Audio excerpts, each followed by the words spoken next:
नमस्कार मेरे प्यारे श्रोताओं, आज मैं आपके लिए एक अनोखी कहानी लेकर आई हूँ जो आपके दिल को छू जाएगी। तो बिना देर किए चलिए कहानी शुरू करते हैं। प्राचीन काल की बात है। एक राजकुमार था जो रात के अंधेरे में अक्सर अपने रूप को बदलकर केवल एक सेवक को साथ लेकर नगर की गलियों में घूमने निकल पड़ता। उसके इस अद्वितीय अभ्यास का उद्देश्य संसार की विचित्रताओं को देखना और अपनी बुद्धिमत्ता में वृद्धि करना था। समय बीतता गया और जब उसके पिता वृद्धावस्था को प्राप्त हुए तथा उनका निधन हो गया तो राजकुमार ने राज सिंहासन का दायित्व संभाला। अब उसके साथ वह सेवक नहीं बल्कि उसके मंत्री साथ में रहते थे। एक रात्रि इसी भेष में विचरण करते हुए वह एक अंधेरी गली में पहुंचा। एक मकान के अंदर से स्त्रियों की कुछ बातचीत उसकी कानों में पड़ी, जिससे उसकी जिज्ञासा बढ़ गई। वह दरवाजे के पास जाकर कान लगाकर उनकी बातें सुनने लगा और दरारों से झांकने लगा। उसने देखा कि एक दालान में 3 युवा स्त्रियां आपस में बातचीत कर रही थीं। बातचीत से पता चला कि वे तीनों बहनें थीं। बड़ी बहन ने कहा, मुझे सजीव और ताजा रोटियां बहुत प्रिय है। यदि मेरा विवाह किसी कुशल नानबाई से हो जाए तो क्या कहने?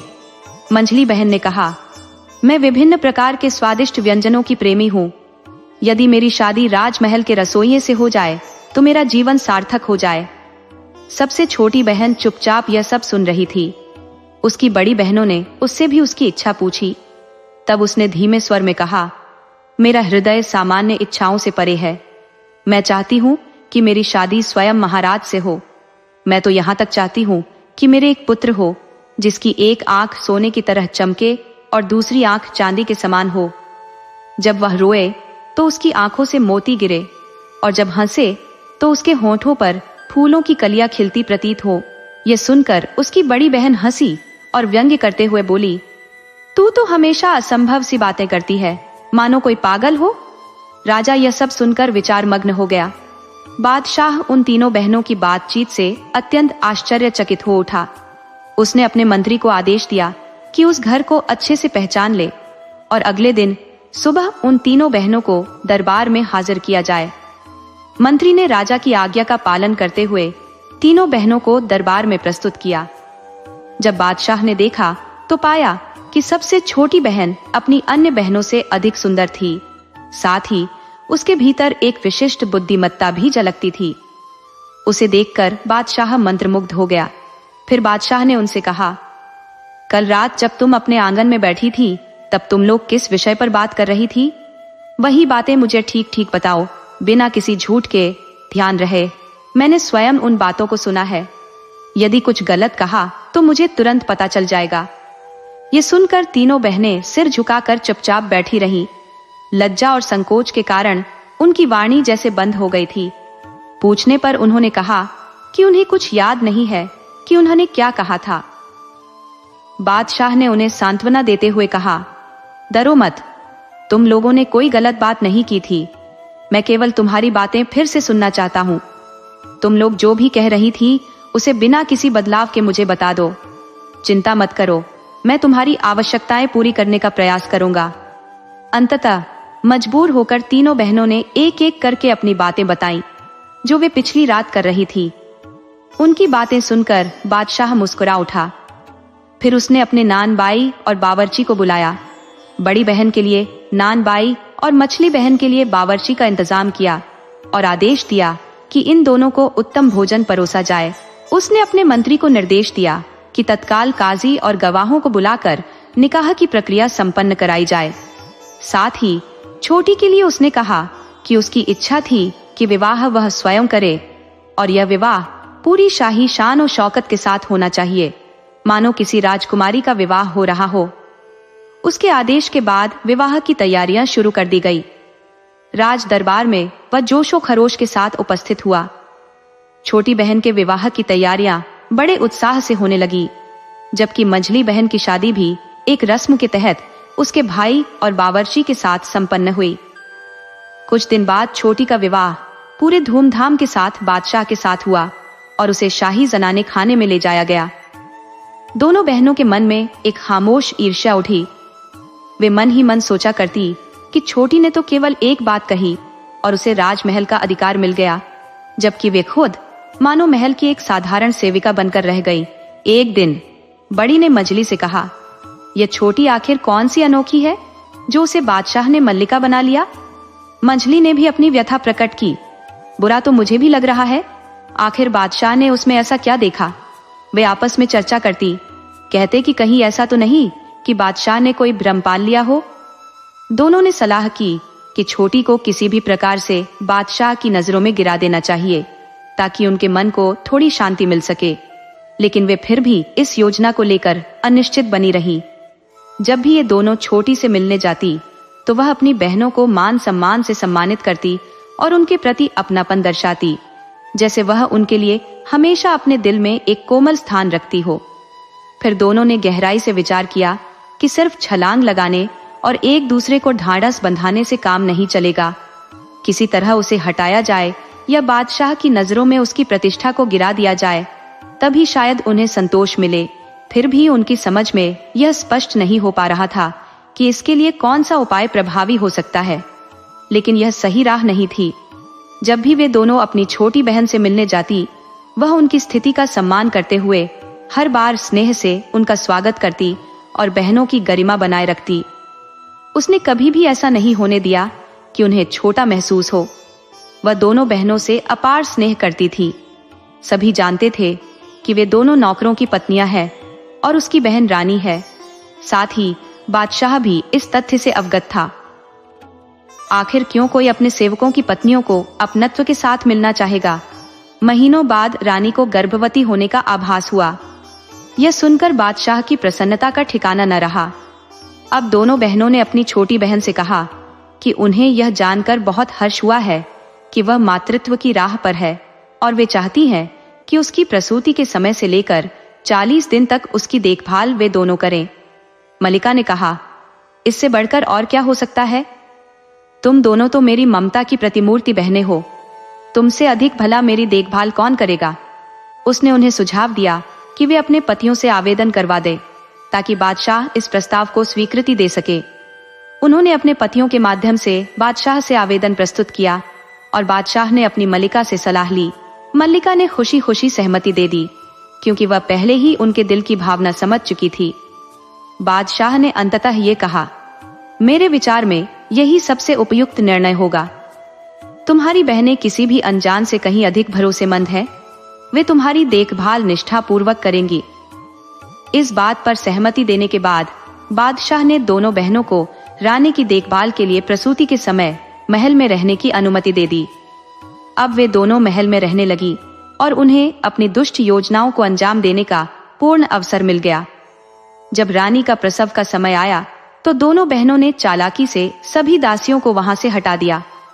रानी ने एक अत्यंत सुंदर पुत्र को जन्म दिया, परंतु उन दोनों बहनों की ईर्ष्या और अधिक बढ़ गई।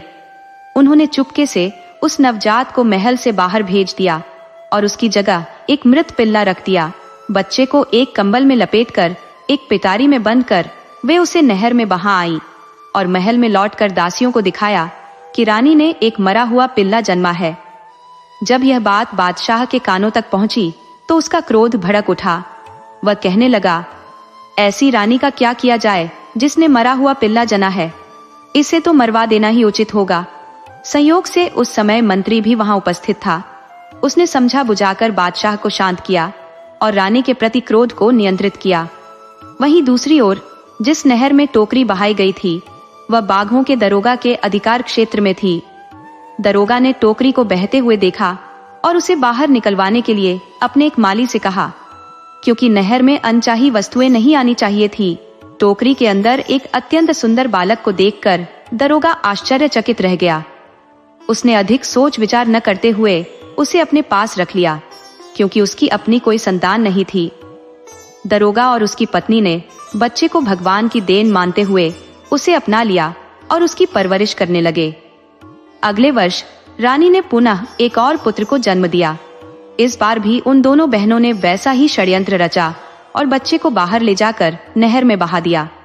रानी के बिस्तर पर एक मरी हुई बिल्ली रख दी। महल में फिर से मातम छा गया और बादशाह का क्रोध फिर से आसमान पर पहुंच गया। उसने रानी को मौत की सजा सुनाने की बात दोहराई, परंतु मंत्री ने एक बार फिर से उसे रोक लिया। रानी अब पहले से भी अधिक अपमानित और पीड़ा में रहने लगी। उधर टोकरी में बहाए गए दूसरे बच्चे को भी दरोगा ने निकाल लिया और उसे भी अपने घर में पालना शुरू कर दिया। कुछ समय बाद रानी फिर से गर्भवती हुई। बादशाह को उम्मीद थी कि इस बार संतान ठीक ठाक होगी, परंतु दोनों दुष्ट बहनें अभी भी रानी के साथ थी और उनके मन में अब भी वही क्रूरता विद्यमान थी। इस बार रानी ने एक पुत्री को जन्म दिया, परंतु बहनों ने उसे भी नहर में बहा दिया। संयोगवश यह टोकरी भी दरोगा के हाथ लगी और उसने उसे भी ईश्वर की देन मानकर अपना लिया। इस बार बादशाह का क्रोध और बढ़ गया। उसने घोषणा की कि ऐसी रानी का होना उसे समाज में बदनाम करेगा और उसे अवश्य मृत्यु दंड दिया जाना चाहिए। मंत्री ने उसके चरणों में गिरकर विनती की, हे राजन, न्याय अन्याय का विचार करें। रानी का इसमें कोई दोष नहीं है। यदि आप बदनामी से डरते हैं तो इसे छोड़ दे और रानी से दूरी बना ले। बादशाह मीका ने कहा, तुम्हारी बात मानते हुए मैं उसे जान से नहीं मारूंगा, पर ऐसी सजा दूंगा जो मृत्यु से भी अधिक पीड़ादायक होगी। इस बार उसकी सजा के बारे में कोई बहस नहीं होगी।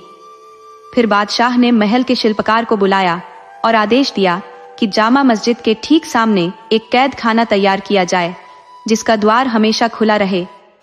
मल्लिका को एक लकड़ी के पिंजरे में कैद किया जाए और उसके बाहर एक शाही आदेश लगाया जाए कि जो भी मस्जिद में नमाज के लिए आए वह पहले मल्लिका के मुख पर थूक कर जाए। जो ऐसा न करे उसे भी मल्लिका के समान ही दंडित किया जाएगा। मंत्री ने यह सुना और मौन रह गया, परंतु वह सोचने लगा कि यह सजा वास्तव में मल्लिका की बजाय उसकी बहनों के योग्य थी।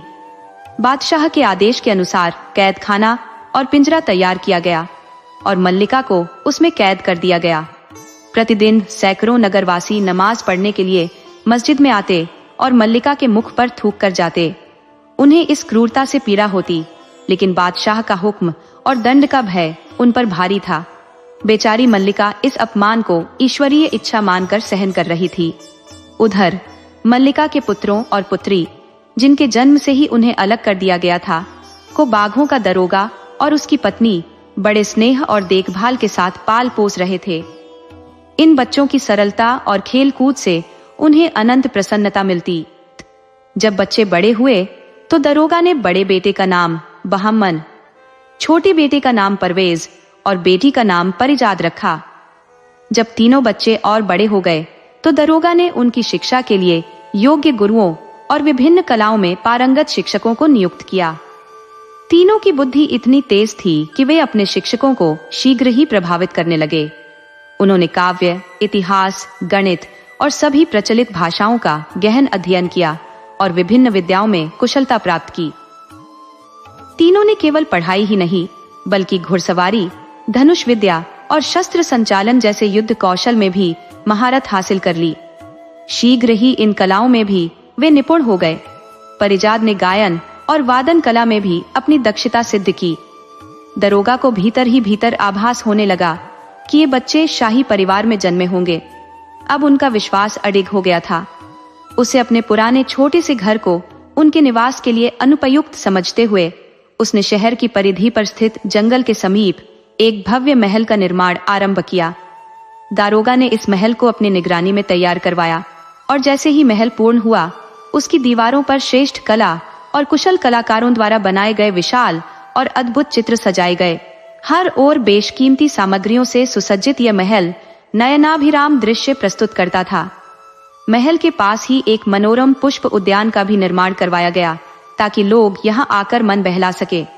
इसके अतिरिक्त एक विस्तृत भूभाग को घेरकर उसमें विभिन्न वन्य जीवों को रखवाया गया ताकि लोग वहीं पास में शिकार का आनंद ले सके, क्योंकि शिकार को स्वास्थ्य के लिए उत्तम व्यायाम माना गया था।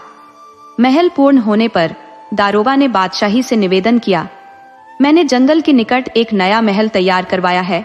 आपकी आज्ञा हो तो अब मैं इस बाग के छोटे से भवन को छोड़कर नए महल में निवास कर सकूं। बादशाह इस प्रयास से प्रसन्न हुआ और उसने तुरंत अनुमति प्रदान कर दी। कुछ वर्ष पूर्व दारोगा की पत्नी का स्वर्गवास हो गया था और महल का निर्माण, उसका एक उद्देश्य पत्नी की मृत्यु का दुख भुलाना भी था। किंतु महल के तैयार होने के कुछ महीनों बाद ही दारोगा अचानक अस्वस्थ होकर इस संसार से विदा हो गया।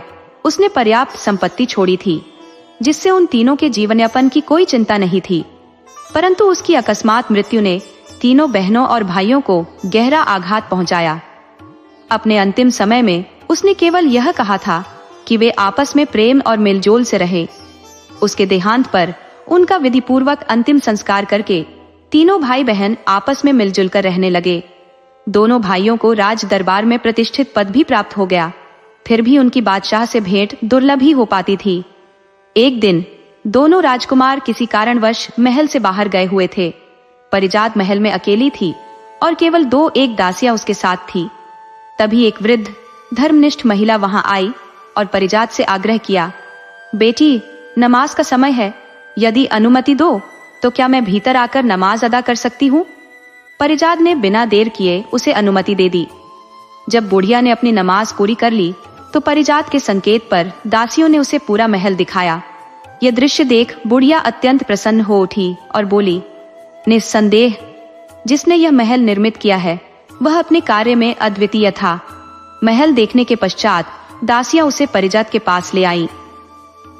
परिजात ने विनम्रता से उसे बैठने का आग्रह करते हुए कहा, आप जैसी धर्मनिष्ठ महिला का साथ पाकर मैं स्वयं को धन्य मानती हूँ। बुढ़िया ने फर्श पर बैठना चाहा, लेकिन परिजात ने उसे स्नेहपूर्वक खींचकर अपने तख्त पर अपने समीप बैठा लिया। गुड़िया बोली, मालकिन, आपकी बराबरी की हैसियत मेरी नहीं है, पर आपकी आज्ञा मानने से इनकार भी नहीं कर सकती, इसलिए आपके साथ बैठ रही हूं। परिजात ने बुजुर्ग महिला से उसके गांव, परिवार और तमाम बातों पर चर्चा शुरू की। कुछ समय बाद परिजात की दासियों ने विभिन्न प्रकार के स्वादिष्ट व्यंजनों से सजी थाली प्रस्तुत की, जिसमें विभिन्न रोटियां, ताजे फल, सूखे मेवे, नान और कुलचे सम्मिलित थे। मिठाइयों की विभिन्न किस्में भी वहां मौजूद थी। परिजात ने अपने हाथों से कुछ पकवान बुजुर्ग महिला को दिए और कहा, अम्मा, मन से पेट भरकर खाइए। आप इतनी दूर से आई हैं, थकी होंगी और शायद रास्ते में कुछ नहीं खाया होगा। बुजुर्ग महिला ने उत्तर दिया, बेटी, तुम सदा सुखी रहो। ऐसी विनम्र और संस्कारों से युक्त अमीरजादी हो सकती है, यह तो मैंने सोचा भी नहीं था। मैं निर्धन हूँ, इतनी उत्तम चीजें खाने की आदत नहीं है, पर तुम्हारी स्नेह से सजी बातों को सुनकर इनका आनंद लेकर ही खाऊंगी। ये भगवान का आशीर्वाद मानती हूँ कि मुझे तुम्हारे घर आने का अवसर मिला। नाश्ते के पश्चात परिजात ने बुजुर्ग महिला से कई और विषयों पर बातें की, जैसे धर्म और ईश्वर भक्ति के बारे में। परिजात ने उसके अनुभवों को ध्यानपूर्वक सुना और उस पर प्रश्न भी किए, जिनका उत्तर बुजुर्ग महिला ने सरलता से दिया। फिर परिजात ने बुजुर्ग महिला से पूछा, अम्मा, मेरे महल और इस बाग बगीचे के बारे में आपकी क्या राय है? क्या यहाँ कुछ और जोड़ने की आवश्यकता है? बुजुर्ग महिला ने हिचकिचाते हुए कहा, बेटी, मुझसे ऐसा सवाल न करो। यदि मैंने कुछ कहा तो तुम यही कहोगी कि ये 2 कौड़ी की बुजुर्ग मेरे महल में नुक्स निकाल रही है। परिजात ने हंसते हुए कहा, अम्मा, ऐसा बिल्कुल नहीं होगा। जो भी आपको कमी लगे उसे जरूर बताइए, मैं उसे पूरा करने का प्रयास करूंगी। बुजुर्ग महिला ने कहा, यहाँ सब कुछ सुंदर और भव्य है, किंतु 3 अनोखी वस्तुएं हों तो यह बाग बेमिसाल हो जाएगा। हालांकि उन वस्तुओं का मिलना दुर्लभ है। पहला, एक ऐसा बुलबुल जो हजारों दास्तान सुनाता है। उसके गीत सुनकर सैकड़ों चिड़िया उसके चारों ओर इकट्ठा हो जाती हैं और उसके स्वर में स्वर मिलाती है। दूसरी, एक गाने वाला वृक्ष जिसके पत्ते हवा के झोंकों में आपस में रगड़ खाकर मधुर संगीत उत्पन्न करते हैं। और तीसरी वस्तु, वह सुनहरा जल जिसकी एक बूंद किसी पात्र में डालते ही वह पात्र भर जाता है और उसमें से निरंतर जल की धारा प्रवाहित होती रहती है। परिजात ने आश्चर्य से पूछा, अम्मा, क्या आप इन वस्तुओं के बारे में विस्तार से जानती हैं? तो फिर आप यह भी बताइए कि ये चीजें कहाँ मिल सकती हैं। मैं इन्हें प्राप्त करने का प्रयत्न करूंगी। बुजुर्ग महिला ने मुस्कुराते हुए कहा, पूरी जानकारी तो मुझे नहीं, परंतु इतना कह सकती हूँ कि इन अद्भुत वस्तुओं का अस्तित्व इस देश में कहीं न कहीं अवश्य होगा। अगर कोई व्यक्ति इस दिशा में निकल पड़े और लगातार 20 दिनों की यात्रा के बाद किसी व्यक्ति से मिले तो वही उसे इन 3 रहस्यमयी वस्तुओं का पता बताएगा। बुढ़िया ने यह भी कहा, बेटी, अब मुझे यहाँ बहुत देर हो गई है, मैं अब चलती हूँ। उसे कहाँ पता था कि परिजात इतनी साहसी होगी कि इन चीजों को खोजने के लिए स्वयं ही निकल पड़ेगी। उसने बुढ़िया की बताई हर बात को ध्यान से सुनकर अपने मन में बैठा लिया और गहरी चिंता में डूब गई कि इन वस्तुओं को कैसे प्राप्त किया जाए। थोड़ी देर बाद दोनों शहजादे शिकार से लौटे तो देखा कि उनकी बहन परिजात किसी गहरी सोच में डूबी हुई है। उन्होंने पूछा, परिजात, तुम्हारी तबीयत ठीक तो है या कोई बात तुम्हें परेशान कर रही है? परिजात ने सिर झुकाते हुए जवाब दिया, नहीं भाई, ऐसी कोई बात नहीं। परंतु बहमन ने उसकी झूठी बात को भांपते हुए कहा, तुम्हारे चेहरे पर साफ झलक रहा है कि कुछ ऐसा है जो तुम्हें दुखी कर रहा है। अगर तुम हमें नहीं बताओगी तो हम यहाँ से उठकर नहीं जाएंगे। जब परिजात ने देखा कि दोनों भाई जानने पर अड़े हैं तो उसने कहा, मैं तुम्हें इसलिए नहीं बताना चाहती थी कि तुम सुनकर चिंता में पड़ जाओगे, परंतु अब जब तुम इतनी जिद कर रहे हो तो मैं बताती हूँ। हमारे पिता ने यह महल हमारे लिए बनवाया था और अपनी समझ से हर सुंदर चीज यहाँ लेकर आए थे। मुझे भी यहीं तक लगता था कि इस महल में किसी चीज की कमी नहीं है, लेकिन आज मुझे कुछ ऐसा पता चला है जो इस महल को और भी अद्वितीय बना सकता है। 3 चीजें ऐसी हैं जो अगर यहाँ आ जाए तो हमारा महल स्वर्ग समान हो जाएगा। शहजादों ने पूछा, वे कौन सी चीजें हैं? तब परिजात ने कहा, पहली वस्तु है एक बोलने वाला पक्षी जिसकी आवाज सुनकर हजारों पक्षी आ जाते हैं और उसके सुर में सुर मिलाते हैं। दूसरी वस्तु है एक गाने वाला पेड़ जिसके पत्तों की रगड़ से मधुर संगीत उत्पन्न होता है। और तीसरी वस्तु है वह सुनहरी पानी जिसकी एक बूंद से ऐसा झरना बहता है जो कभी नहीं सूखता। यही कारण है कि मैं इतनी चिंतित हूँ। बहमन ने कहा, अगर तुम हमें यह बता सको कि ये चीजें कहाँ और किस दिशा में है तो मैं कल ही इनकी खोज में निकल जाऊंगा। परवेज ने अपने भाई को देखते हुए कहा, भैया, मुझे तुम्हारी बुद्धि और साहस पर कोई संदेह नहीं, लेकिन अगर तुम यहाँ रहकर राजकाज देखो तो उचित होगा। ये काम मैं कर सकता हूँ। बहमन ने सहमति जताते हुए कहा, साहस और बुद्धि तुम में भी है भाई, परंतु मैं बड़ा हूँ, इसलिए यह उत्तरदायित्व मेरा है। अगले दिन बहमन ने अपनी बहन से विस्तार से सभी आवश्यक जानकारियां ली। अपनी तलवारों और कवचों के साथ घोड़े पर सवार होकर अज्ञात यात्रा पर निकल पड़ा। परिजात का दिल पसीज गया और वो भावुक होकर रो पड़ी। उसने कहा, भैया, मैं अत्यंत स्वार्थी बन गई हूँ जो अपने साधारण से स्वार्थ के लिए तुम्हें इतनी गंभीर मुसीबत में धकेलने जा रही हूँ। मैं अपनी मांग वापस लेती हूँ। इन 3 चीजों का अब मैं कभी जिक्र नहीं करूंगी। बस तुम इस खतरनाक यात्रा पर मत जाओ। लेकिन बेमन ठान चुका था और बोला, बहन, एक बार ठान लिया तो अब मैं पीछे नहीं हट सकता। यदि मैं इस यात्रा पर नहीं गया तो मेरे दिल में यह हमेशा कचोटता रहेगा कि मैंने अपने संकल्प से पीछे हटकर पराजय स्वीकार कर ली। फिर उसने अपनी बहन को एक खंजर दिया और कहा, जब तक यह खंजर सही सलामत है समझना मैं भी सुरक्षित हूँ, लेकिन यदि इसमें रक्त की बूंदें टपकने लगे तो जान लेना कि मैं अब इस संसार में नहीं हूँ।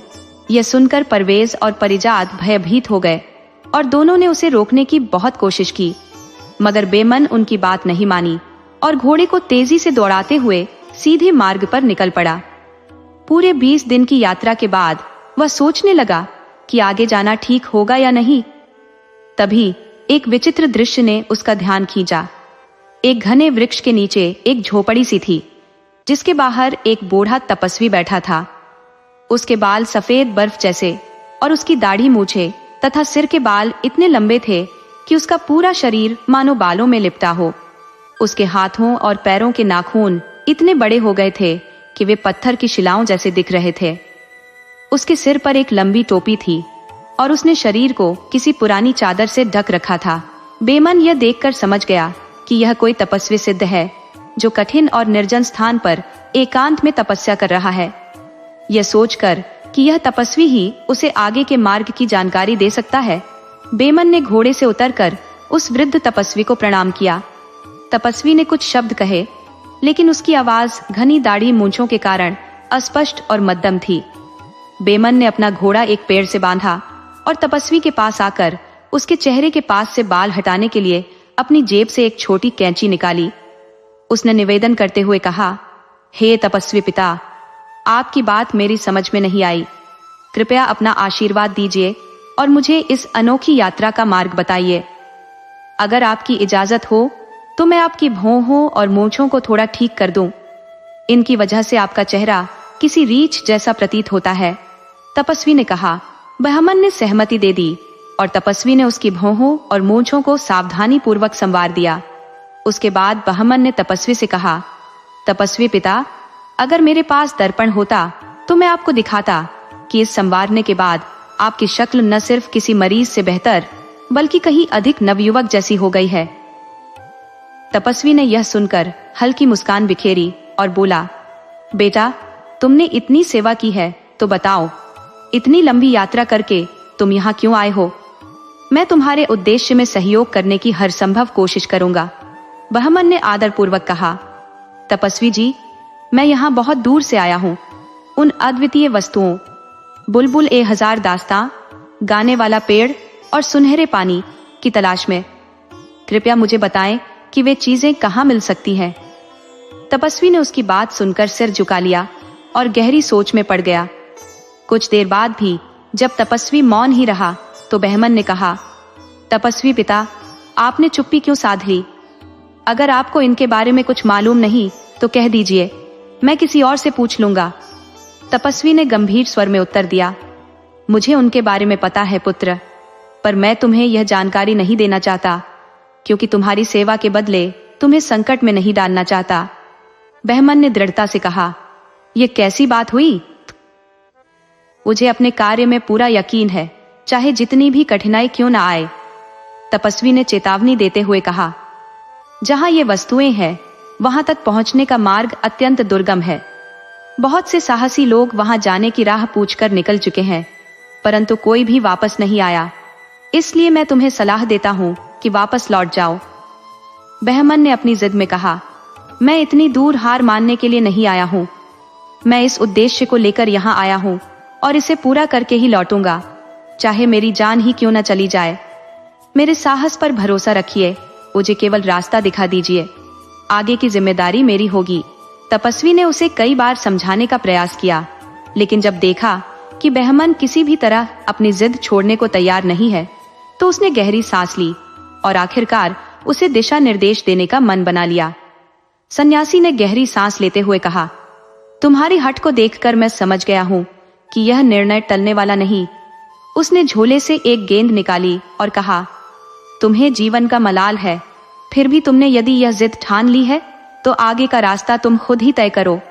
ये गेंद लो और घोड़े पर सवार होकर इसे भूमि पर छोड़ दो। ये स्वतः लुढ़कने लगेगी। तुम इसके पीछे पीछे चलते रहना, जब तक यह लुढ़कती जाए तुम उसके पीछे चलते जाना। ये पहाड़ की तलहटी पर जाकर रुक जाएगी। वहां पहुंचने पर तुम घोड़े से उतरना, उसकी लगाम ढीली कर उसकी गर्दन पर डाल देना ताकि वह वहीं रुका रहे। फिर पहाड़ पर चढ़ाई करना। तुम्हें वहां चारों ओर काले पत्थर बिखरे मिलेंगे, लेकिन उन पत्थरों की ओर देखना मत और तुम्हारे पीछे से गूंजती हुई गालियां और धमकियां सुनाई देंगी, उन्हें भी नजरअंदाज कर देना। अगर एक बार भी डर कर तुमने पीछे मुड़कर देखा तो तुम और तुम्हारा घोड़ा दोनों काले पत्थर बन जाओगे। उन पत्थरों में से कई तो वे लोग हैं जो इन्हीं 3 वस्तुओं की खोज में निकले थे, लेकिन पीछे मुड़कर देखने के कारण पत्थर बन गए। यदि तुम चोटी पर पहुंच गए तो तुम्हें एक वृक्ष पर टंगा हुआ पिंजरा मिलेगा जिसमें गाने वाली चिड़िया होगी। उस चिड़िया से भी डरना मत और उससे गाने वाले वृक्ष और सुनहरी पानी का पता पूछना। वह तुम्हें बताएगी कि ये चीजें कहाँ मिलेंगी। यदि इन सब वस्तुओं को पाने में सफल हो गए तो तुम्हारी राह में कोई और विपत्ति नहीं आएगी। सन्यासी ने गहरी चिंता के स्वर में कहा, हालांकि यह सब बताने के बाद भी मेरी सलाह है कि तुम लौट जाओ। मुझे साफ दिख रहा है कि तुम भी शायद अंत में एक काले पत्थर में बदल जाओगे। लेकिन शहजादे ने आत्मविश्वास से कहा, जो भी होना है सन्यासी महाराज, वह होकर ही रहेगा। पीछे मुड़ना अब मेरे लिए संभव नहीं है। यह कहकर उसने घोड़े पर सवार होकर सन्यासी से विदा ली और सन्यासी की दी हुई गेंद भूमि पर गिरा दी। गेंद लुढ़कती हुई आगे बढ़ने लगी। लंबी दूरी तय करने के बाद वह पहाड़ की तलहटी में जा ठहरी। शहजादे ने घोड़े से उतरकर उसकी लगाम ढीली की और उसे वहीं रोक दिया। फिर उसने संकीर्ण मार्ग से पहाड़ पर चढ़ाई शुरू की। कुछ ही दूरी तय करने के बाद उसे बड़े बड़े काले पत्थर दिखने लगे, लेकिन उसने उन्हें अनदेखा किया और अपनी यात्रा जारी रखी। जैसे ही वह कुछ कदम और आगे बढ़ा, उसके पीछे से डरावनी और खौफनाक आवाजें आने लगी। कोई चीख रहा था, कौन मूर्ख आगे बढ़ रहा है, इसे तुरंत पकड़ो। कोई गरजते हुए कह रहा था, ये बड़ा ही शातिर है, इसे पकड़कर जान से मार डालो। कभी कोई हल्की आवाज उसे चेतावनी देती, इसने बोलने वाली चिड़िया को चुराने का इरादा किया है, इसे रोक लो। कभी ऐसा लगता कोई कह रहा हो, छुपने की जगह भी खोजेगा, पर यह तो रास्ते में कहीं गड्ढे में गिरकर मर जाएगा। शुरुआत में बहमन ने इन भयानक आवाजों की उपेक्षा की और अपने मार्ग पर बढ़ता रहा, लेकिन जैसे जैसे वह आगे बढ़ा, ये आवाजें और तेज होती गई। उसकी कानों की नसें मानो चटखने लगी, दिमाग सुन्न सा होने लगा। तपस्वी ने जो निर्देश दिए थे वो उसके मस्तिष्क से कहीं खो गए। भय से विचलित होकर उसने एक बार पीछे मुड़कर देखा। उसी क्षण उसका घोड़ा और वह स्वयं काले पत्थर में तब्दील हो गए। उस खंजर की याद आई जो बहमन ने अपने सकुशलता का संदेश देने के लिए परिजात को दिया था। परिजात हर रोज उसे म्यान से निकालकर देखती थी। जिस दिन बहमन पत्थर बना, उसी दिन उस खंजर से खून की बूंदें टपकती देख उसने बिलक बिलक कर रोना शुरू कर दिया। वह सिर पटक पटक कर कहने लगी, अरे भैया, मेरी मूर्खता की वजह से तुम्हारी जान चली गई। किस मनहूस घड़ी में वो शातिर बुढ़िया हमारे घर आई थी। उसने मुझे किसी बेहुदा लालच में डाल दिया। मैंने उस पर भरोसा किया और उसने मुझे ऐसे धोखे का तोहफा दिया। रोते हुए परिजात बोली, भगवान, मेरे भैया को घर लौटने दो, चाहे इसके बदले मेरी जान ले लो। भैया न रहे तो ये बोलने वाली चिड़िया, वो गाने वाला पेड़ और सुनहरा पानी मेरे किस काम के हैं। मुझे इनमें से कुछ नहीं चाहिए, बस मेरे भाई को लौटा दो। इस पीड़ा में डूबी परिजात की आंखें आंसुओं से भर आईं। परवेज भी दर्द से आहत हुआ। फिरोज ने सांत्वना दी, परिजात, रोने धोने से अब कुछ हासिल नहीं होगा। अब मेरी बात सुनो। मैं पता लगाऊंगा कि भैया किस प्राकृतिक कारण से मरे या कोई दुश्मन ने उन्हें मारा है। अगर किसी ने उन्हें मारा है तो मैं उसे जिंदा नहीं छोड़ूंगा और भैया की मौत का बदला जरूर लूंगा। परिजात ने उसे रोकने की बहुत कोशिश की, पर वह टस से मस न हुआ। मैं एक भाई को खो चुकी हूं, परिजात बोली, अब दूसरे को मौत के मुंह में नहीं जाने दूंगी। बड़े भैया भी साहसी थे, लेकिन तुम मेरी बात सुनो। परंतु परवेज ने उसकी एक न मानी। दूसरे दिन भोर होते ही परवेज ने अपनी यात्रा की तैयारियां प्रारंभ कर दी। परवेज के प्रस्थान से पहले परिजात उदास होकर बोली, बड़े भैया ने तो अपनी कुशलता की पहचान का साधन बताकर गए थे, लेकिन तुम्हारा हाल मुझे कैसे ज्ञात होगा। इस पर परवेज ने उसे मोतियों की एक माला दी और कहा, देखो, इन मोतियों को ध्यान से देखो, हर मोती अलग अलग है। इसे जब अपनी उंगलियों पर फेरोगी तो एक एक मोती तुम्हारे हाथ में आएगा। जब तक यह माला सामान्य रहे, समझना कि मैं सकुशल हूं। जिस दिन ये मोती आपस में जुड़ जाए और माला उलझ जाए, तब समझ लेना कि मैं इस दुनिया में नहीं रहा। ये कहकर परवेज ने यात्रा का आरंभ किया। 20 दिन के लंबे सफर के बाद वह उसी स्थान पर पहुंचा जहां एक तपस्वी एकांत में ध्यानस्थ बैठा था। उसने आदरपूर्वक उस तपस्वी को प्रणाम किया और पूछा, क्या आप मुझे उस बोलने वाली चिड़िया, गाने वाले वृक्ष और स्वर्ण स्रोत का पता बता सकते हैं?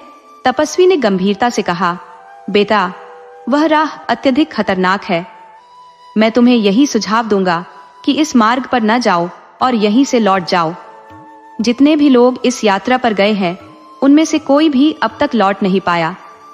1 महीने से भी कम समय पहले तुम्हारी तरह का एक नौजवान मेरे मना करने पर भी उसी रास्ते पर गया था, लेकिन वह भी वापस नहीं लौटा।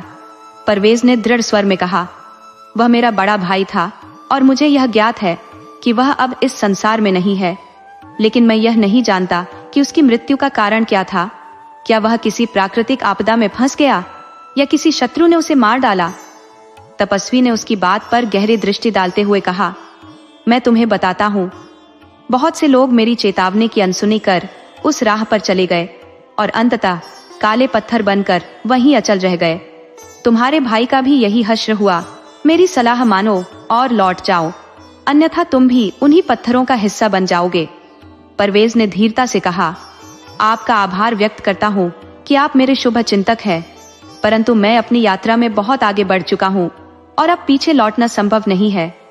तपस्वी ने कहा, अगर मैं स्वयं तुम्हारे साथ जा सकता तो अवश्य चलता, परंतु इस बुढ़ापे में मेरी सीमाएं मुझे रोकती है।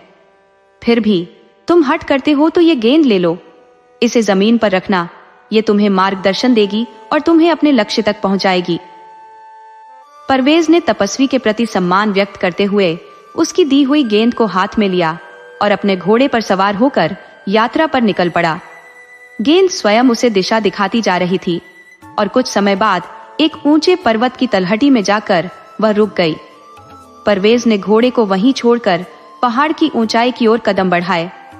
जैसे ही उसने कुछ कदम चढ़ाई की, पर्वत की चट्टानों के पीछे से एक कठोर आवाज आई, ओ बदमाश, कहाँ चला जा रहा है? अब तुझे तेरी गुस्ताखियों की सजा दूंगा। अपमानजनक शब्द सुनते ही परवेज का खून खौल उठा।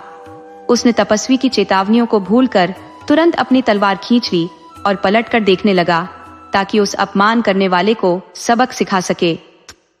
परंतु जैसे ही उसने पीछे मुड़कर देखा, वह और उसका घोड़ा दोनों ही काले पत्थर में परिवर्तित हो गए।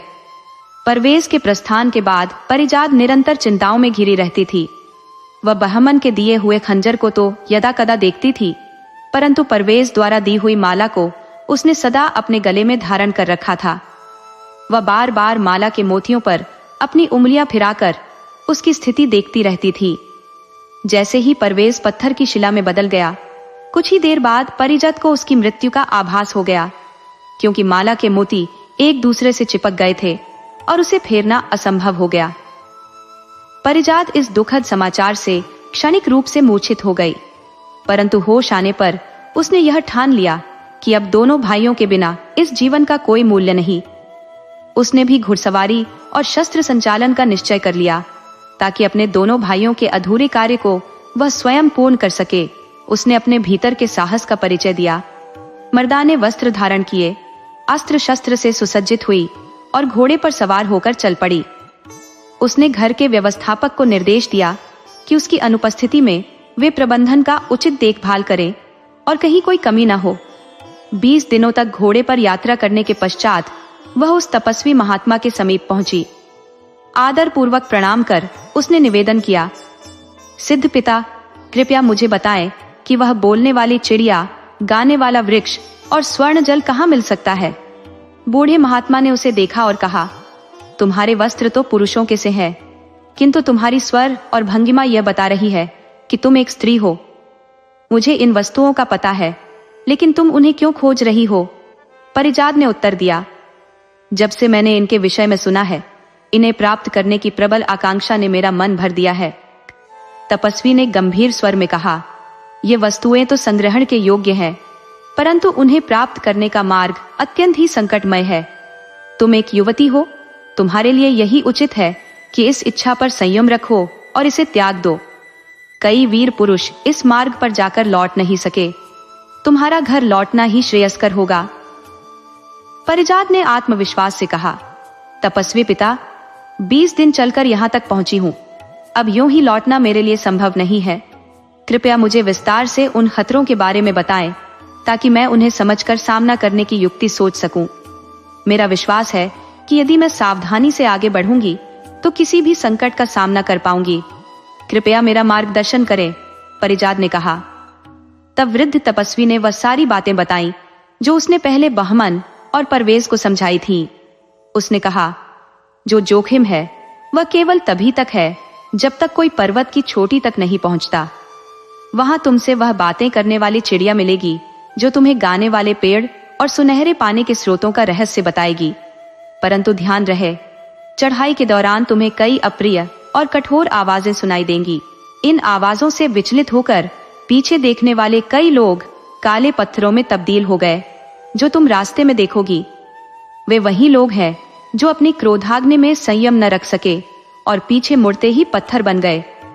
परिजात ने निर्भीकता से उत्तर दिया, इसका मतलब यह हुआ कि ये आवाजें मात्र शब्द है और मेरे किसी काम को बाधित नहीं कर सकती। मुझे अपने आत्म संयम पर विश्वास है। मैं स्त्री हूं, परंतु इन शब्दों से तनिक भी विचलित नहीं होंगी, न तो भयभीत होंगी न क्रोधित। अपने कानों में रुई ठूंस लूंगी ताकि वे आवाजें मुझे बाधा न पहुंचा सके। तपस्वी मुस्कुराया और बोला, बेटी, तुम्हारे हौसले से प्रतीत होता है कि तुम्हारे भाग्य में ही उन तीनों दुर्लभ चीजों का मिलना लिखा है। कितने लोग आए और लौट गए, परंतु ऐसी सरल और सुदृढ़ उपाय अब तक किसी को सूझा ही नहीं। सब कुछ बस इसी पर निर्भर करता है कि चाहे जो भी परिस्थितियां आए, वे व्यक्ति अपने मन पर दूसरों की बातों का प्रभाव न पड़ने दे और अपने जागरण का विश्वास बनाए रखे। सिद्ध पुरुष, मैं आपकी दी गई सलाह का पूरी तरह पालन करूंगी। अब आप कृपया यह बता दें कि पहाड़ तक कौन सा रास्ता जाता है। बूढ़े तपस्वी ने मुस्कुराते हुए कहा, बेटी, तुम अत्यधिक समझदार लगती हो, यह मुझे मालूम है। फिर भी मैं तुम्हें एक बार और सलाह देता हूँ कि अपने घर लौट जाओ। परिजात ने आगे बढ़ने की जिद जारी रखी तो बूढ़ी ने आखिरकार हार मानते हुए उसे अन्य लोगों की तरह एक मार्गदर्शक गेंद दे दी और कहा, बेटी, इसे जमीन पर रख दो। यह स्वतः लुढ़कते हुए पहाड़ की तलहटी में जाकर रुक जाएगी। वहां पहुंचने पर तुम घोड़े से उतरना और पहाड़ पर चढ़ाई शुरू करना। परिजात ने उस गेंद को छोड़ दिया और वह पहाड़ी की जड़ तक पहुंचकर ठहर गई। अब परिजात धीरे धीरे पहाड़ की चढ़ाई करने लगी। उसके पीछे से कुछ आवाजें उठने लगी, लेकिन उसके कानों में रुई ठुसी होने के कारण वह उन आवाजों को सुन नहीं पाई। वह आगे बढ़ती गई और फिर पीछे से आने वाली आवाजें और तेज होती गई, लेकिन फिर भी वे उसे धीमी सुनाई दी और उसने अपने मन को बिल्कुल विचलित नहीं होने दिया। कुछ देर बाद उसे स्त्रियों के प्रति अत्यधिक अपमानजनक गालियां सुनने को मिली। एक क्षण के लिए परिजात को उन गालियों पर क्रोध तो आया, लेकिन उसने मुस्कुराकर उन्हें नजरअंदाज कर दिया। इस प्रकार उसने उस कठिन चढ़ाई को अपने अडिग संकल्प और धैर्य से पार कर लिया और अंततः पहाड़ की चोटी पर पहुंच गई। जब परिजात शिखर पर पहुंची तो उसकी नजर एक सुंदर चिड़िया पर पड़ी जो एक पिंजरे में बंद थी और अपने मधुर स्वर में गा रही थी। परिजात को देखकर वह चिड़िया अचानक सिंह के समान गर्जना करती हुई बोली, ए लड़की, मेरे पास आने की हिम्मत मत करना। परिजात इस पर मुस्कुराई और तेजी से दौड़ते हुए एक चोटी पर पहुंच गई। वहां भूमि समतल थी। उसने तेजी से पिंजरे को अपने हाथ में उठाया और बोली, चिड़िया रानी, आज से तुम मेरी हो और अब तुम मेरे अधिकार में रहोगी। इसके बाद उसने अपने कानों में लगी रुई निकाल दी। चिड़िया बोली, तुम्हारा कहना सही है, अब से मैं तुम्हारी सेवा और हित की साधना में लगी रहूंगी। मैं इस पिंजरे में बंद हूं, इसलिए संसार की कोई बात मुझसे छुपी नहीं है। तुम्हारे जीवन का हाल मुझे उतना ही ज्ञात है जितना शायद तुम्हें भी न हो। मेरे कारण तुम्हें महान लाभ प्राप्त होगा। अब तुम मेरी स्वामिनी हो और तुम्हारी सेवा करना मेरा धर्म है। अब तुम बताओ, मुझसे क्या चाहती हो? मैं बिना किसी ना नुकुर के तुम्हारी हर इच्छा पूरी करूंगी। चिड़िया की बातों से परिजात अत्यंत प्रसन्न हुई। हालांकि अपने भाइयों के विनाश का दुख अब भी उसके हृदय में था। उसने चिड़िया से कहा, मुझे तुमसे कई प्रश्न पूछने हैं। सबसे पहले बताओ कि मुझे सुनहरा पानी कहाँ मिलेगा। चिड़िया ने उसे मार्ग बताया और उसी रास्ते पर चलकर परिजात सुनहरे पानी के कुंड तक पहुंच गई। उसने एक चांदी की सुराही में उस जल को भरा और फिर अपने साथ ले आई। इसके बाद उसने चिड़िया से गाने वाले पेड़ के बारे में पूछा। चिड़िया ने कहा, तुम्हारे पीछे एक विशाल जंगल है जो अधिक दूर नहीं है, उसी में वह गाने वाला पेड़ मिलेगा। तुम्हें उसे पहचानने में कठिनाई नहीं होगी क्योंकि संगीत केवल उसी पेड़ से निकलता है। परिजात ने चिड़िया से कहा, यह तो समझ में आता है, पर मैं उस पेड़ को जड़ से कैसे उखाड़ कर लाऊंगी? चिड़िया ने उत्तर दिया, तुम्हें पूरे पेड़ को उखाड़ने की आवश्यकता नहीं है, केवल एक टहनी तोड़कर ले आओ। जब तुम इसे अपने बगीचे की भूमि में लगाओगी तो वह शीघ्र ही एक विशाल वृक्ष का रूप ले लेगा। ये देख लोग अचंभित हो जाएंगे कि कैसे एक ही दिन में पूरा पेड़ वहां खड़ा हो गया। परिजात ने चिड़िया के सुझाए मार्ग का अनुसरण किया और जंगल में जाकर गाने वाले पेड़ की एक टहनी तोड़ लाई।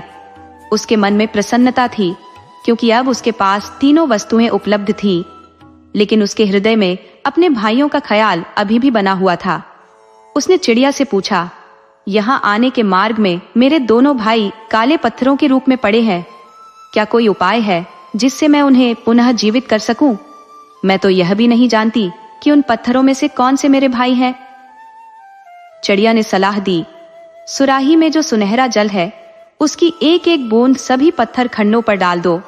सभी लोग अपने वास्तविक रूप में लौट आएंगे और उनके घोड़े भी। उनमें से जो तुम्हारे भाई होंगे वे भी फिर से जीवित हो जाएंगे और उन्हें पहचानना तुम्हारे लिए कठिन नहीं होगा। शहजादी परिजात चिड़िया की बातें सुनकर अत्यंत प्रसन्न हुई और पिंजरा, सुराही और टहनी लेकर पहाड़ से नीचे उतरने लगी। जहां जहां काले पत्थर दिखाई दिए उसने उन पर सुनहरे जल की एक एक बूंद छिड़क दी। देखते ही देखते सारे पत्थर इंसानों में परिवर्तित हो गए और उनके घोड़े भी अपने असली रूप में लौट आए। इन लोगों में उसके भाई बैमन और परवेज भी थे, जो अपने अपने घोड़ों के साथ जीवित हो उठे। परिजात ने दोनों भाइयों को पहचान कर उनके गले लगकर रोते हुए कहा, तुम्हें मालूम है तुम्हारी क्या हालत थी? भाइयों ने उत्तर दिया, हमें ऐसा लग रहा था जैसे हम गहरी नींद में थे और अभी अभी उस नींद से जागे हैं। परिजात ने पूछा, क्या तुम्हें कुछ याद है? तुम दोनों मेरे लिए बोलने वाली चिड़िया, गाने वाला वृक्ष और सुनहरा जल लाने आए थे, पर यहाँ आकर न केवल मेरी सुध बिसरा दी बल्कि सोने के मोह में पड़ गए। उसके शब्दों पर दोनों भाई हैरान होकर उसे देखने लगे। परिजात ने कहा, तुम लोग केवल सो नहीं रहे थे बल्कि यहाँ काले पत्थर की चट्टान बनकर पड़े थे। तुमने आते समय बहुत सी ऐसी काली चट्टानें देखी होंगी जो अब यहाँ नहीं है। जो भी लोग यहाँ पुनः सजीव हुए हैं वे सभी वही पत्थर बने लोग हैं। तुम्हें यह अचरज हो सकता है कि यह सब कैसे संभव हुआ। जब मैंने चिड़िया, पानी और वृक्ष की टहनी प्राप्त कर ली तो भी तुम्हारे बिना मुझे खलिश हो रही थी। मैंने चिड़िया से सलाह ली तो उसने सुझाव दिया कि सुनहरे जल की एक एक बूंद चट्टानों पर डाल दूं, जिससे वे पुनर्जीवित हो जाएं। मैंने ऐसा ही किया है, उसने बताया। ये सुनकर बहमन और परवेज आनंदित होकर बोले, तुम्हारा अनुग्रह हम पर अमिट रहेगा। अन्य सभी लोग भी बोले, तुमने हमें जीवन का उपहार दिया है। हम तुम्हारे प्रति सदा कृतज्ञ रहेंगे और तुम्हारी आज्ञा का पालन करेंगे। परिजात ने नम्रता से कहा, मैंने तुम सब पर कोई उपकार नहीं किया है। मैं तो अपने भाइयों को वापस पाना चाहती थी और इसी प्रयास में तुम्हें भी नया जीवन मिला। ये मेरे लिए प्रसन्नता की बात है। फिर वह अपने घोड़े पर चढ़ने लगी। तब बहमन ने कहा कि वह पिंजरा और अन्य वस्तुएं अपने घोड़े पर रख ले ताकि परिजात का भार हल्का हो। पर परिजात बोली, चिड़िया की स्वामिनी तो मैं हूं, वह मेरे साथ ही रहेगी। हाँ, तुम चाहो तो एक टहनी और दूसरी सुराही रख सकते हो। इस प्रकार बहमन ने टहनी और परवेज ने सुनहरे जल की सुराही रख ली। फिर अन्य लोग भी अपने अपने घोड़ों पर सवार हुए और सभी यात्रा के लिए तैयार हो गए, क्योंकि कुछ दूर तक उनका मार्ग एक ही था। परिजात ने कहा, तुम में से जो सबसे योग्य हो वह इस समूह का नेतृत्व करे और सबसे आगे चले। सभी लोगों ने एक स्वर में उत्तर दिया, हे सुंदरी, हमसे श्रेष्ठ कौन हो सकता है? तुम ही तो हमारी जीवनदाता हो, तुम ही हमें राह दिखाओ। परिजात ने शालीनता से जवाब दिया, मेरा स्थान सबसे छोटों में है और मुझे किसी भी तरह इस दल की नेता बनने का हक नहीं है। परंतु यदि तुम सबका आग्रह है तो मैं कृतज्ञता पूर्वक इस मार्गदर्शन का सम्मान स्वीकार करती हूँ। इसके बाद दल आगे बढ़ चला। सब उस सिद्ध व्यक्ति के दर्शन करना चाहते थे जिसने उन्हें इस खोज की राह बताई थी, पर जब वे उसकी कुटिया पर पहुंचे तो वहां उसका कोई निशान नहीं था। न जाने वह किसी अनजानी दिशा में विलीन हो चुका था या उसका अस्तित्व मात्र 3 अद्भुत वस्तुओं की प्राप्ति तक सीमित था। सभी के मन में इस बात का दुख था कि वे अंतिम बार उसे धन्यवाद तक न कह सके। सफर में जहां भी मार्ग अलग होता वहां लोग परिजात के प्रति कृतज्ञता प्रकट कर विदा लेते। अंततः तीनों भाई बहन खुशी खुशी अपने घर पहुंचे। परिजात ने बाग की दीवार के पास वाले हिस्से में बोलने वाली चिड़िया का पिंजरा लटका दिया। शीघ्र ही विभिन्न प्रकार के पक्षी वहां इकट्ठा हो गए और उसके स्वर में स्वर मिलाकर चहचहाने लगे। थोड़ी दूरी पर उसने गाने वाले वृक्ष की टहनी भी भूमि में लगा दी, जो कुछ ही क्षणों में विशाल वृक्ष में परिवर्तित हो गई। हवा के हल्के झोंकों से वृक्ष की पत्तियों से संगीत की धुनें गूंजने लगी, जैसे मूल वृक्ष से उठती थी। फिर परिजात ने कारीगरों को बुलाकर संगमरमर का एक तालाब बनवाया। उसमें पानी धीरे धीरे भरता गया और एक ऊंचा फव्वारा उसमें से निकलने लगा। फव्वारे का पानी तालाब में गिरता रहता, जिससे पानी की मात्रा कभी कम नहीं होती थी और बाहर भी नहीं बहता था। कुछ ही दिनों में इस अद्वितीय बाघ की चर्चा पूरे शहर में फैल गई और लोग परिजात के बाघ का तमाशा देखने आने लगे। परिजात ने शहर के नागरिकों के लिए बाघ में प्रवेश पर कोई प्रतिबंध नहीं लगाया, जिससे उसकी और उसके भाइयों की लोकप्रियता नगर में बढ़ने लगी। कुछ दिनों के आराम के बाद बहमन और परवेज ने अपने पुराने शौक मृगया का आनंद लेना शुरू किया। वे अपने निवास स्थान के बाहर जंगल में शिकार के लिए जाने लगे। एक दिन जब वे शहर से लगभग 1 कोस दूर स्थित एक घने जंगल में शिकार का आनंद ले रहे थे, उसी समय संयोगवश बादशाह भी वहां शिकार खेलने आया हुआ था। दोनों भाइयों ने सोचा कि शाही सैनिकों की नजरों से बचकर बाहर निकल जाएं, क्योंकि यह जंगल शाही शिकार क्षेत्र था, पर वे इस कोशिश में असफल रहे। जल्द ही वे ऐसे रास्ते पर आ गए जहां से बादशाह का काफिला गुजरने वाला था। स्थिति को भांपकर उन्होंने बगल के किसी मार्ग से बच निकलने का प्रयास किया, परंतु वह भी मुमकिन न हो सका और वे बादशाह के समक्ष आ पहुंचे। विवश होकर उन्होंने घोड़ों से उतरकर बादशाह को आदरपूर्वक सलाम किया। पहले तो बादशाह ने उन्हें अपने सामंतों में से ही समझा, परंतु ठहर कर देखने पर वह अचरज में पड़ गया। उसने उन्हें उठने का संकेत दिया और दोनों भाई सिर झुकाए खड़े हो गए। बादशाह उनके चेहरे पर एक ठहराव से देखता रहा, फिर उसने उनके नाम और निवास का पता पूछा। बहमन ने हाथ जोड़कर निवेदन किया, हुजूर, हम आपके दिवंगत बागों के दरोगा के पुत्र हैं। हमारे पिता अब नहीं रहे। हम उसी महल में रहते हैं जो उन्होंने आपकी अनुमति से बनवाया था। हमारे पिता हमें बेहतर वातावरण में रखकर आपका सेवक बनाने की इच्छा रखते थे। बादशाह ने कहा, यह तो उचित है, लेकिन प्रतीत होता है कि तुम यहाँ शिकार का आनंद ले रहे थे। क्या तुम्हें ज्ञात नहीं कि यह शाही शिकार क्षेत्र है और यहाँ कोई और शिकार नहीं कर सकता? बहमन ने विनम्रता से कहा, हमारे पिता का असमय निधन हो गया, जिससे हमारा मार्गदर्शन करने वाला कोई नहीं रहा। इसी कारण से हमारा ज्ञान अधूरा है और हमसे भी अन्य युवाओं की भांति भूल हो जाती है। बादशाह उनकी इस बुद्धिमत्ता पर मुस्कुरा उठा और पूछा, अच्छा, शिकार खेलना आता भी है? दोनों ने जवाब दिया, आप हमें अवसर दें, फिर स्वयं देखें कि हम किस कदर शिकार खेल सकते हैं। बादशाह ने आज्ञा दी तो वे जंगल में गए। बहमन ने एक शेर को मार गिराया, जबकि परवेज ने एक रीछ को परास्त किया और दोनों को बादशाह के समक्ष प्रस्तुत किया। बादशाह ने उनकी दक्षता देखकर उन्हें पुनः घने जंगल में जाने का निर्देश दिया। इस बार बहमन ने एक रीछ और परवेज ने एक शेर का शिकार किया। बादशाह मुस्कुराते हुए बोला, बस करो, क्या आज ही सारा जंगल खाली कर डालोगे?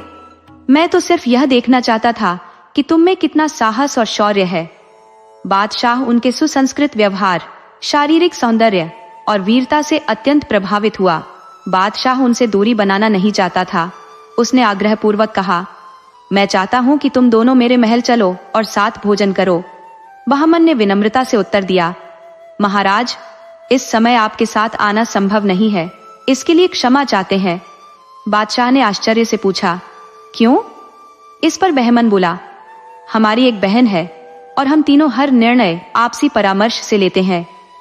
हम अपनी बहन से सलाह के बाद ही आपके महल में उपस्थित हो सकेंगे। बादशाह ने प्रसन्न होकर कहा, यह जानकर बड़ी खुशी हुई कि तुम भाई बहन सभी कार्यों में एक दूसरे की सलाह को महत्व देते हो। आज तुम घर जाकर अपनी बहन से परामर्श कर लो और कल शिकार के समय मुझे अपने निर्णय की सूचना देना। बहमन और परवेज बादशाह से विदा लेकर अपने घर लौट आए, पर जल्द ही वे बादशाह की बात को भूल गए और बहन से सलाह लेने की बात उनके ध्यान में ही नहीं आई। अगले दिन जब वे शिकार के लिए गए, तब बादशाह ने उनसे पूछा कि क्या उन्होंने अपनी बहन से परामर्श कर लिया है। इस पर वे दोनों संकोच में पड़ गए, क्योंकि शिकार के जोश में वे इस बात को पूरी तरह से भूल चुके थे। बादशाह के प्रश्न पर वे दोनों हड़बड़ा गए और एक दूसरे की ओर देखने लगे। आखिरकार बहमन ने लज्जा से स्वीकार किया, हमसे बहुत बड़ी भूल हो गई महाराज, हम अपनी बहन से परामर्श लेना बिल्कुल ही भूल गए। बादशाह ने शांतिपूर्वक कहा, कोई बात नहीं, आज पूछ लेना और कल मुझे बताना। परंतु दोनों भाई उस दिन भी यह बात याद रखना भूल गए और तीसरे दिन फिर बादशाह के सामने लज्जित होकर कहा कि वे फिर से आज्ञा का पालन करने में असमर्थ रहे। बादशाह नाराज नहीं हुआ, उसने सोचा कि मैं इनके साथ भोजन कर इनके सम्मान में वृद्धि करना चाहता हूँ, और इन्हें इतनी भी परवाह नहीं कि अपनी बहन को याद कर मेरे निमंत्रण की बात कर सके। उसने बहामन को सोने की 3 गोलकें दी और कहा, इन्हें अपनी कमर के पटके में बांध लो। जब कभी इसे खोलोगे और गेंदें जमीन पर गिरेंगी, तब तुम्हें मेरा निमंत्रण याद आ जाएगा और अपनी बहन से परामर्श लेना याद रहेगा। बादशाह से विदा लेकर दोनों भाई गेंदों को बांधकर अपने घर आ गए, पर इस बार भी वे परामर्श लेना भूल गए।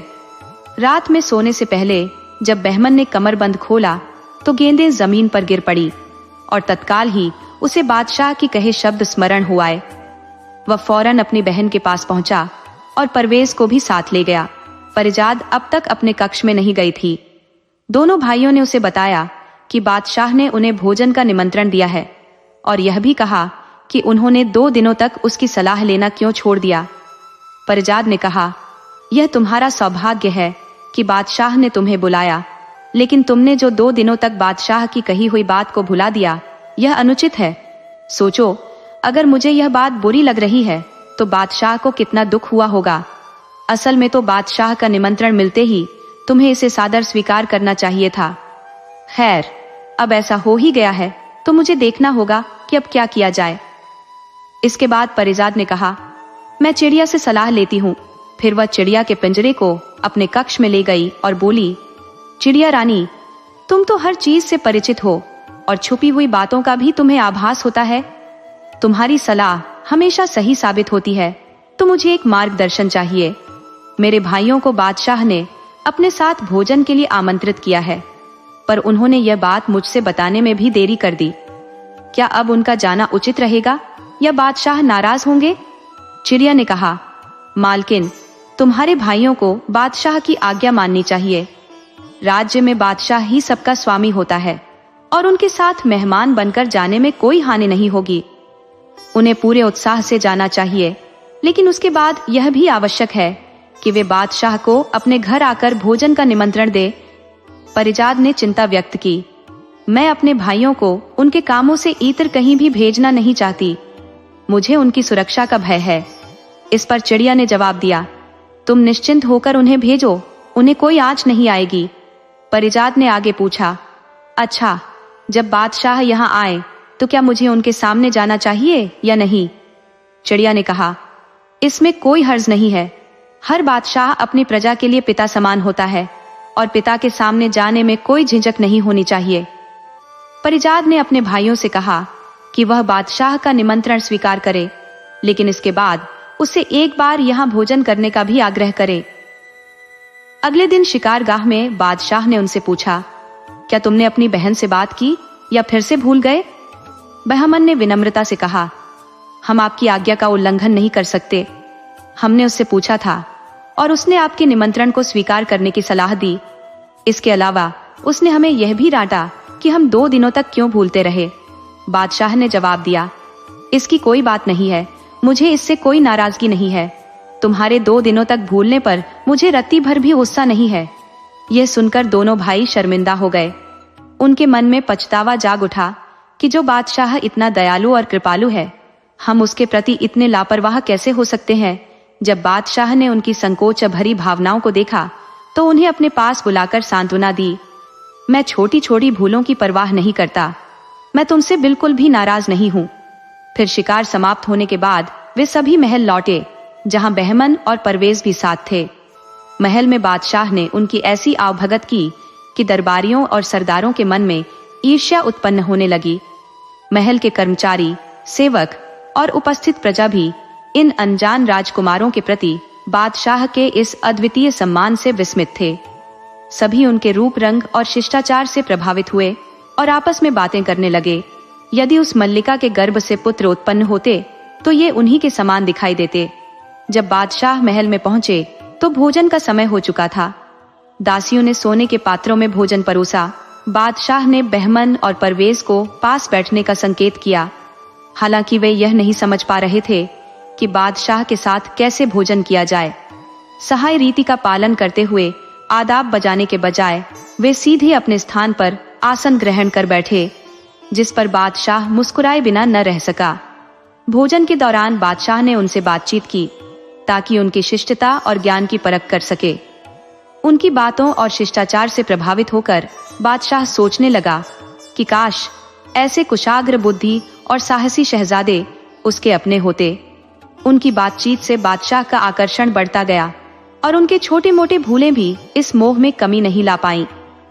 भोजन के बाद बादशाह उन्हें अपने मनोरंजन कक्ष में ले गया, जहां उसने लंबे समय तक उनकी बातें सुनी, मानो उनकी बातों में अनंत रस हो। फिर उसने संगीत और नृत्य का इंतजाम किया। युग के उत्कृष्ट गायक और वादक वहां उपस्थित थे, जिन्होंने अपनी कला का बेमिसाल प्रदर्शन किया। रूपसी नृत्यांगनाओं ने मोहक नृत्य से सभा को प्रसन्न कर दिया और इसके बाद नाट्य प्रदर्शन किया गया, जो कई घंटों तक चलता रहा।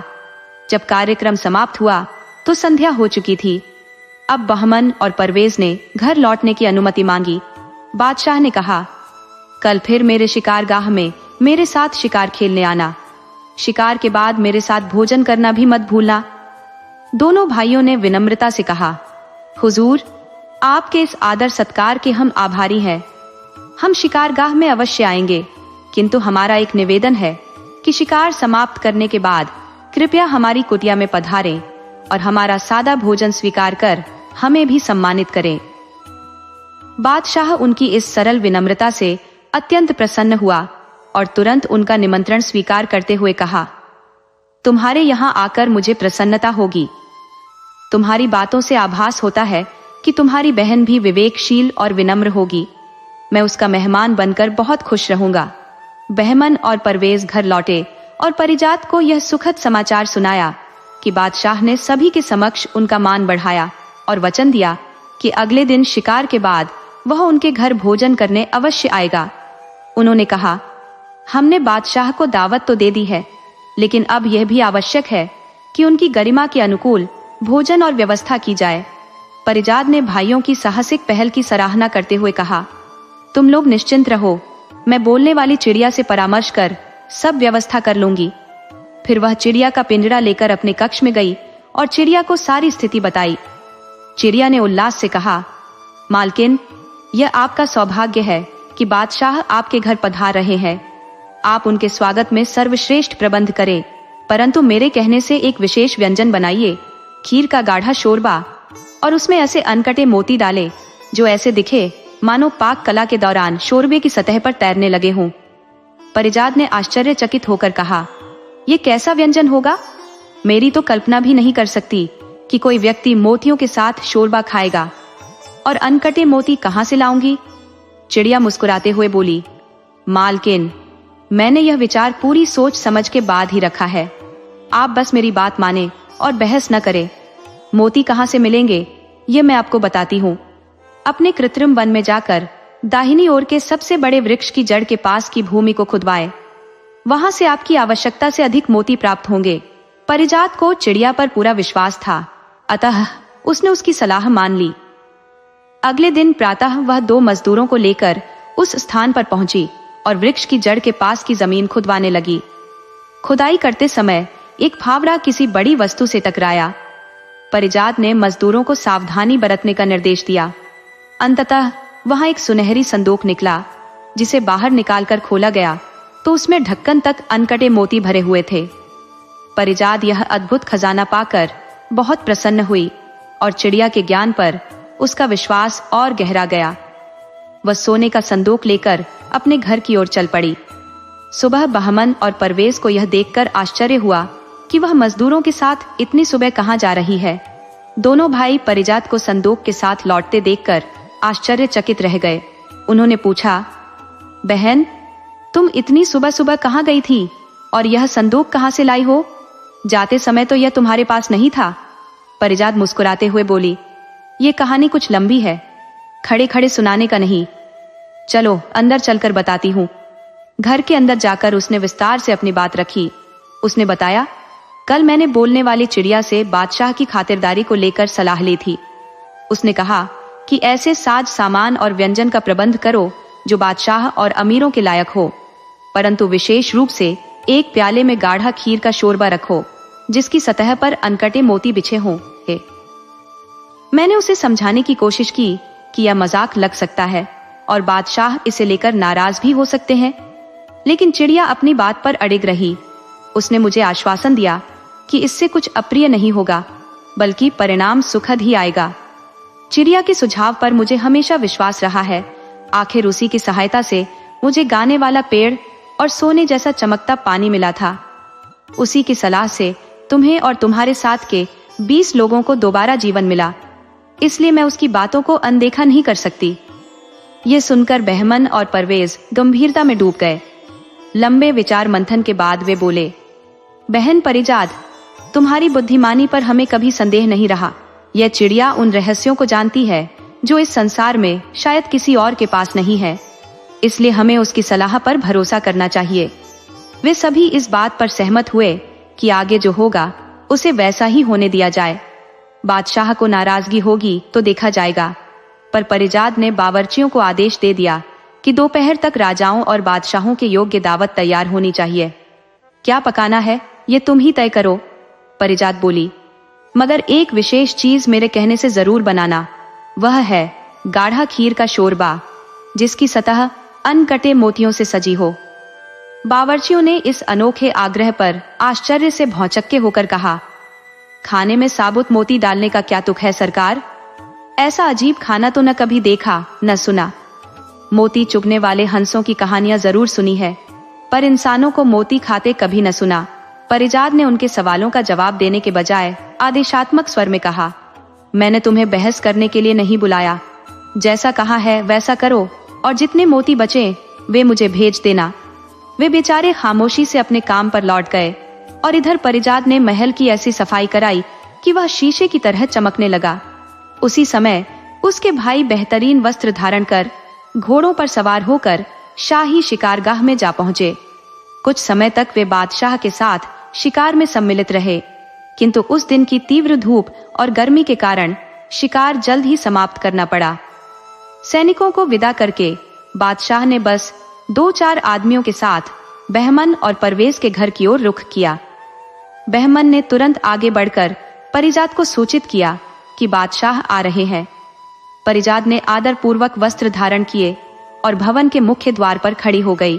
जैसे ही उसने बादशाह को घोड़े से उतरते देखा, वह आगे बढ़ी और सम्मान पूर्वक अपना सिर उनके चरणों में रख दिया। बहमन और परवेज ने कहा, बादशाह, यह हमारी बहन परिजाद है। बादशाह ने उसे उठाया और स्नेह से उसके सिर पर हाथ फेरा। परिजाद के सौंदर्य को देखकर वह मंत्रमुग्ध से हो गए। उसे देखकर उन्हें अजीब सी स्मृति हुई, मानो इस चेहरे में कहीं उनका अतीत झलक रहा हो, पर वे पहचान नहीं पा रहे थे कि यह चेहरा किसकी याद दिला रहा है। इसके बाद परिजाद ने बादशाह को भवन के भीतर ले जाकर महल का हर हिस्सा दिखाया। बादशाह ने प्रशंसा करते हुए कहा, बेटी, तुमने अपने महल को सजाने और संवारने का कार्य अत्यंत मनोहारी ढंग से किया है। अब मुझे अपना बाग भी दिखाओ। किसी ने मुझसे तुम्हारे बाग की बड़ी प्रशंसा की थी। परिजाद ने उन्हें बाग की ओर ले जाते हुए एक और दरवाजा खोला और सामने हरा भरा बाग नजर आया। बाग में हर चीज निराली थी, पर बादशाह की निगाहें उस फव्वारे पर ठहर गई जिसमें से सोने जैसा चमकीला पानी ऊंचाई तक उठ रहा था। पास जाकर इस अद्भुत नजारे को देखकर बादशाह और उनके साथ के लोग आश्चर्यचकित रह गए। परिजाद उस अद्भुत स्थल पर पहुंची और बादशाह ने चकित होकर पूछा, इस सुनहरे जल के ताल का स्रोत कहाँ है और किस शक्ति से यह फव्वारा इतनी ऊंचाई तक उछलता है? यहाँ तो न मुझे कोई तालाब दिखता है, न ही कोई जल का स्रोत। वह बोलते बोलते रुक गए और एक और ध्यान से देखने लगे। जब उनके कानों में बहुत ही मधुर संगीत की ध्वनि आई, बादशाह ने हैरत से पूछा, क्या बाग में संगीत का भी कोई इंतजाम किया गया है? इस पर परिजाद मुस्कुराई और बोली, यह संगीत किसी गवैये का नहीं, बल्कि इस बाग के वृक्षों का है, जो शाही गवैयों से भी अधिक मधुरता से गाते हैं।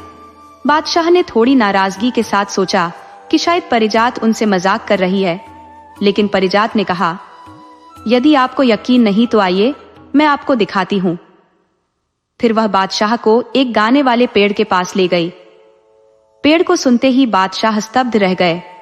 वहां मधुर संगीत सच में वृक्ष से ही आ रहा था। कुछ पल तक वह पेड़ को देखते रहे। उनके मुख से कोई शब्द नहीं निकला और वह विस्मय में डूबे फव्वारे को भी ताकते रहे। कुछ देर बाद उन्होंने असमंजस से पूछा, ये दोनों चीजें तो कल्पना से परे हैं। आखिर ये पेड़ कहाँ से लाए गए हैं और यह फव्वारा किस अदृश्य शक्ति से इतना ऊंचा उछलता है? परिजात ने उत्तर दिया, बादशाह, इस जल के ताल का कोई बाहरी स्रोत नहीं है। ये संगमरमर के तालाब में रखा विशेष पात्र ही इसका स्रोत है। वह पात्र न केवल इस जल को ऊपर उछालता है बल्कि इसे सूखने भी नहीं देता। ऐसा ही यह गाने वाला पेड़ भी है। इसके पत्तों की बनावट ऐसी है कि जब हवाएं चलती है तो उनसे स्वतः ही यह मधुर संगीत उत्पन्न होता है। जब हवा रुक जाती है तो ये वृक्ष भी शांत हो जाते हैं। बादशाह ने विस्मित होकर कहा, ऐसी अद्वितीय चीजें तो मैंने कभी सोची भी नहीं थी। इन्हें तुम कहाँ से लाए हो? परिजात ने रहस्यमयी स्वर में कहा, ये वस्तुएं किसी भी ज्ञात देश की नहीं है। मैं इन्हें एक गुप्त स्थान से लाई हूँ, पर अब वहां का मार्ग सदा के लिए बंद हो चुका है। तब परिजात ने बादशाह से कहा, मेरे पास एक और विचित्र वस्तु है जिसे आपको अवश्य देखना चाहिए। ये एक चिड़िया है जो मनुष्य की भांति बोल सकती है। जब यह गाना गाती है तो सारे पक्षी इसके पास आकर इसके स्वर में स्वर मिलाते हैं। बादशाह ने चकित होकर कहा, मुझे भी उस अद्भुत चिड़िया को दिखाओ। जैसे ही बादशाह ने चिड़िया को देखा, उसके स्मृति पटल पर अतीत की घटनाएं उमड़ पड़ी। उसकी आंखों में दर्द छलक आया और उसने अपने सिर को पकड़ लिया। उसने कहा, यह तो वही बातें हैं जो मुझे मल्लिका की बहनों ने बताई थी, जो स्वयं को उसकी शुभ चिंतक कहती थी। चिड़िया ने कहा, महाराज, यही तो आपकी सबसे बड़ी भूल थी कि आपने उन्हें शुभ चिंतक माना। जब से उन्होंने देखा कि वे सेवकों से ब्याही गई है और उनकी छोटी बहन रानी बन गई है, उनके मन में जलन की अग्नि भड़क उठी। उन दुष्टों ने तो यह भी नहीं सोचा कि मल्लिका ने विवाह के बाद भी उनसे बहनों जैसा स्नेह बनाए रखा था। मल्लिका को मृत्युदंड दिलाने के लिए उन्होंने 3 बार सफेद झूठ बोला। पर ईश्वर का धन्यवाद कि एक सच्चे मंत्री के कारण मल्लिका की जान बच गई। बादशाह की आंखें छलछला आई। तब चिड़िया फिर बोली, सरकार, अपने सामने बैठे इन 3 बच्चों को देखिए। ये पिल्ला, ये बिलाव और ये छछूंदर है जिन्हें आपकी रानी ने जन्म दिया था। मल्लिका की इस दुर्दशा की जड़ उसकी ही बहनों का षड्यंत्र है। उन्होंने बच्चों के जन्म के समय उनकी जगह मरे हुए जानवर रख दिए और इन्हें कंबल में लपेटकर टोकरी में बहा दिया ताकि यह डूबकर मर जाए और किसी को उनका पता भी न चले। लेकिन परमेश्वर ने इन्हें जीवित रखने का संकल्प लिया। आपके उद्यान के दरोगा ने इन्हें नहर से बाहर निकाला। क्योंकि उसकी अपनी संतान नहीं थी, उसने इन्हें अपनी संतान मानकर पाला और इनकी उचित शिक्षा दीक्षा करवाई। चिड़िया की इन बातों ने बादशाह के मन की उलझने सुलझा दी। उसने कहा, चिड़िया, तेरा मैं कैसे आभार प्रकट करूं? तूने दुष्टों के छल को उजागर कर दिया और मल्लिका की निर्दोषता को साबित किया। मेरे बच्चों की पहचान करवाकर तूने मुझे अमूल्य उपकार किया है। मुझे हमेशा इनके प्रति एक अनजानी ममता क्यों महसूस होती थी, आज इसका कारण जान गया हूँ। बादशाह के लिए चिड़िया की यह जानकारी अत्यंत महत्वपूर्ण थी और यह सत्य अब न केवल उसके बल्कि परवेज और परिजात के लिए भी स्पष्ट हो चुका था। वे तीनों संतान अपनी जगह से उठकर बादशाह के चरणों में गिर पड़े। बादशाह ने उन्हें उठाकर अपने हृदय से लगाया और चारों की आंखों से आंसुओं की अविरल धारा बह निकली। कुछ क्षण पश्चात जब वे सब शांत हुए तो उन्होंने एक साथ भोजन का आनंद लिया। फिर बातचीत के उपरांत बादशाह ने उनसे कहा, अब मैं महल लौट रहा हूँ। कल पुनः लौटूंगा और तुम्हें न केवल मेरा बल्कि अपनी माता का भी स्वागत करने के लिए तैयार रहना होगा। उसके बाद तुम्हें महल में रहने के लिए भी तैयार होना होगा। महल पहुंचकर बादशाह ने अपने मंत्री को बुलवाया और उसकी दूरदर्शिता की प्रशंसा की। बादशाह ने कहा, तुम्हारी चतुराई और सुमति के कारण ही मल्लिका का जीवन बच सका था। उसने फिर मंत्री को मल्लिका की बहनों की कुटिलता का विवरण सुनाया, जिन्होंने अपनी निर्दोष और सदाचारी बहन के विरुद्ध षड्यंत्र रचा और 2 राजकुमारों एवं 1 राजकुमारी को प्राणांतक संकट में डाल दिया था। बादशाह ने आदेश दिया कि उन दोनों को तत्काल वध स्थल पर ले जाया जाए और मृत्यु दंड दिया जाए। उनके लिए कोई दया का स्थान नहीं है। मंत्री ने बिना विलंब किए बादशाह के आदेश का पालन किया और दोनों कुटिल बहनों को उसी दंड की प्राप्ति हुई जिसकी वे लंबे समय से भागी थी। बादशाह फिर जामा मस्जिद के समक्ष स्थित उस काल कोठरी में गए जहां मल्लिका को कठोर कारावास में रखा गया था। उसकी दयनीय अवस्था और फटे वस्त्र देखकर बादशाह का हृदय पिघल गया और वह उसके गले लगकर फूट फूट कर रोने लगे। उसने मल्लिका को बताया कि उसके कष्ट का कारण उसकी ही बहनें थी, जिन्हें वह और बादशाह दोनों ही शुभचिंतक मानते थे। उसने बताया कि उन दोनों को न्याय मिला और यह भी कि यह सत्य उसे एक अलौकिक चिड़िया से पता चला जो बोलने की शक्ति रखती है। मल्लिका ने यह सुनकर खुशी और आश्चर्य से रोना शुरू कर दिया। बादशाह मल्लिका को महल में लेकर आए, उसे हमाम में स्नान कराया और उसे शाही पोशाक पहनाई। उस रात महल में हर्षोल्लास और खुशियों का माहौल रहा। सुबह बादशाह ने मल्लिका को यह शुभ समाचार दिया कि भगवान की कृपा से उनके दोनों पुत्र और पुत्री सुरक्षित हैं और सुख चैन से जीवन व्यतीत कर रहे हैं। ये सूचना पूरे राज्य में फैल गई और उत्सव की लहर दौड़ पड़ी। हर जगह नाच गाने और खुशियों का दौर शुरू हो गया। मल्लिका बादशाह के साथ महल के उन कक्षों में गई जहां उनके तीनों बच्चे उसका बेसब्री से इंतजार कर रहे थे। बच्चों ने अपनी मां को गले लगाकर आंसुओं और उल्लास में अपना प्रेम जताया और फिर सभी ने साथ में भोजन किया। इसके बाद बादशाह और तीनों संतानों ने मल्लिका को गाने वाला पेड़, सुनहरे जल का फव्वारा और मनुष्यों की भांति बोलने वाली चिड़िया दिखाई। मल्लिका को यह सब किसी स्वप्न जैसा प्रतीत हो रहा था। महल तक आने वाले मार्गों पर जनता का विशाल जनसैलाब इस महाआयोजन को देखने के लिए उमड़ा हुआ था। बादशाह ने इस अवसर पर सार्वजनिक समारोह का आदेश दिया और कई दिनों तक उत्सव मनाए गए। उन्होंने इतनी उदारता से दान किया कि नगर में कोई भी व्यक्ति निर्धन नहीं बचा।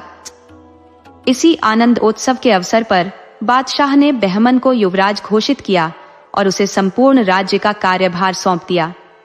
परवेज को सेना का अधिपति नियुक्त किया गया और परिजात का विवाह बादशाह के एक निकटस्थ मित्र के राजकुमार के साथ संपन्न कराया गया।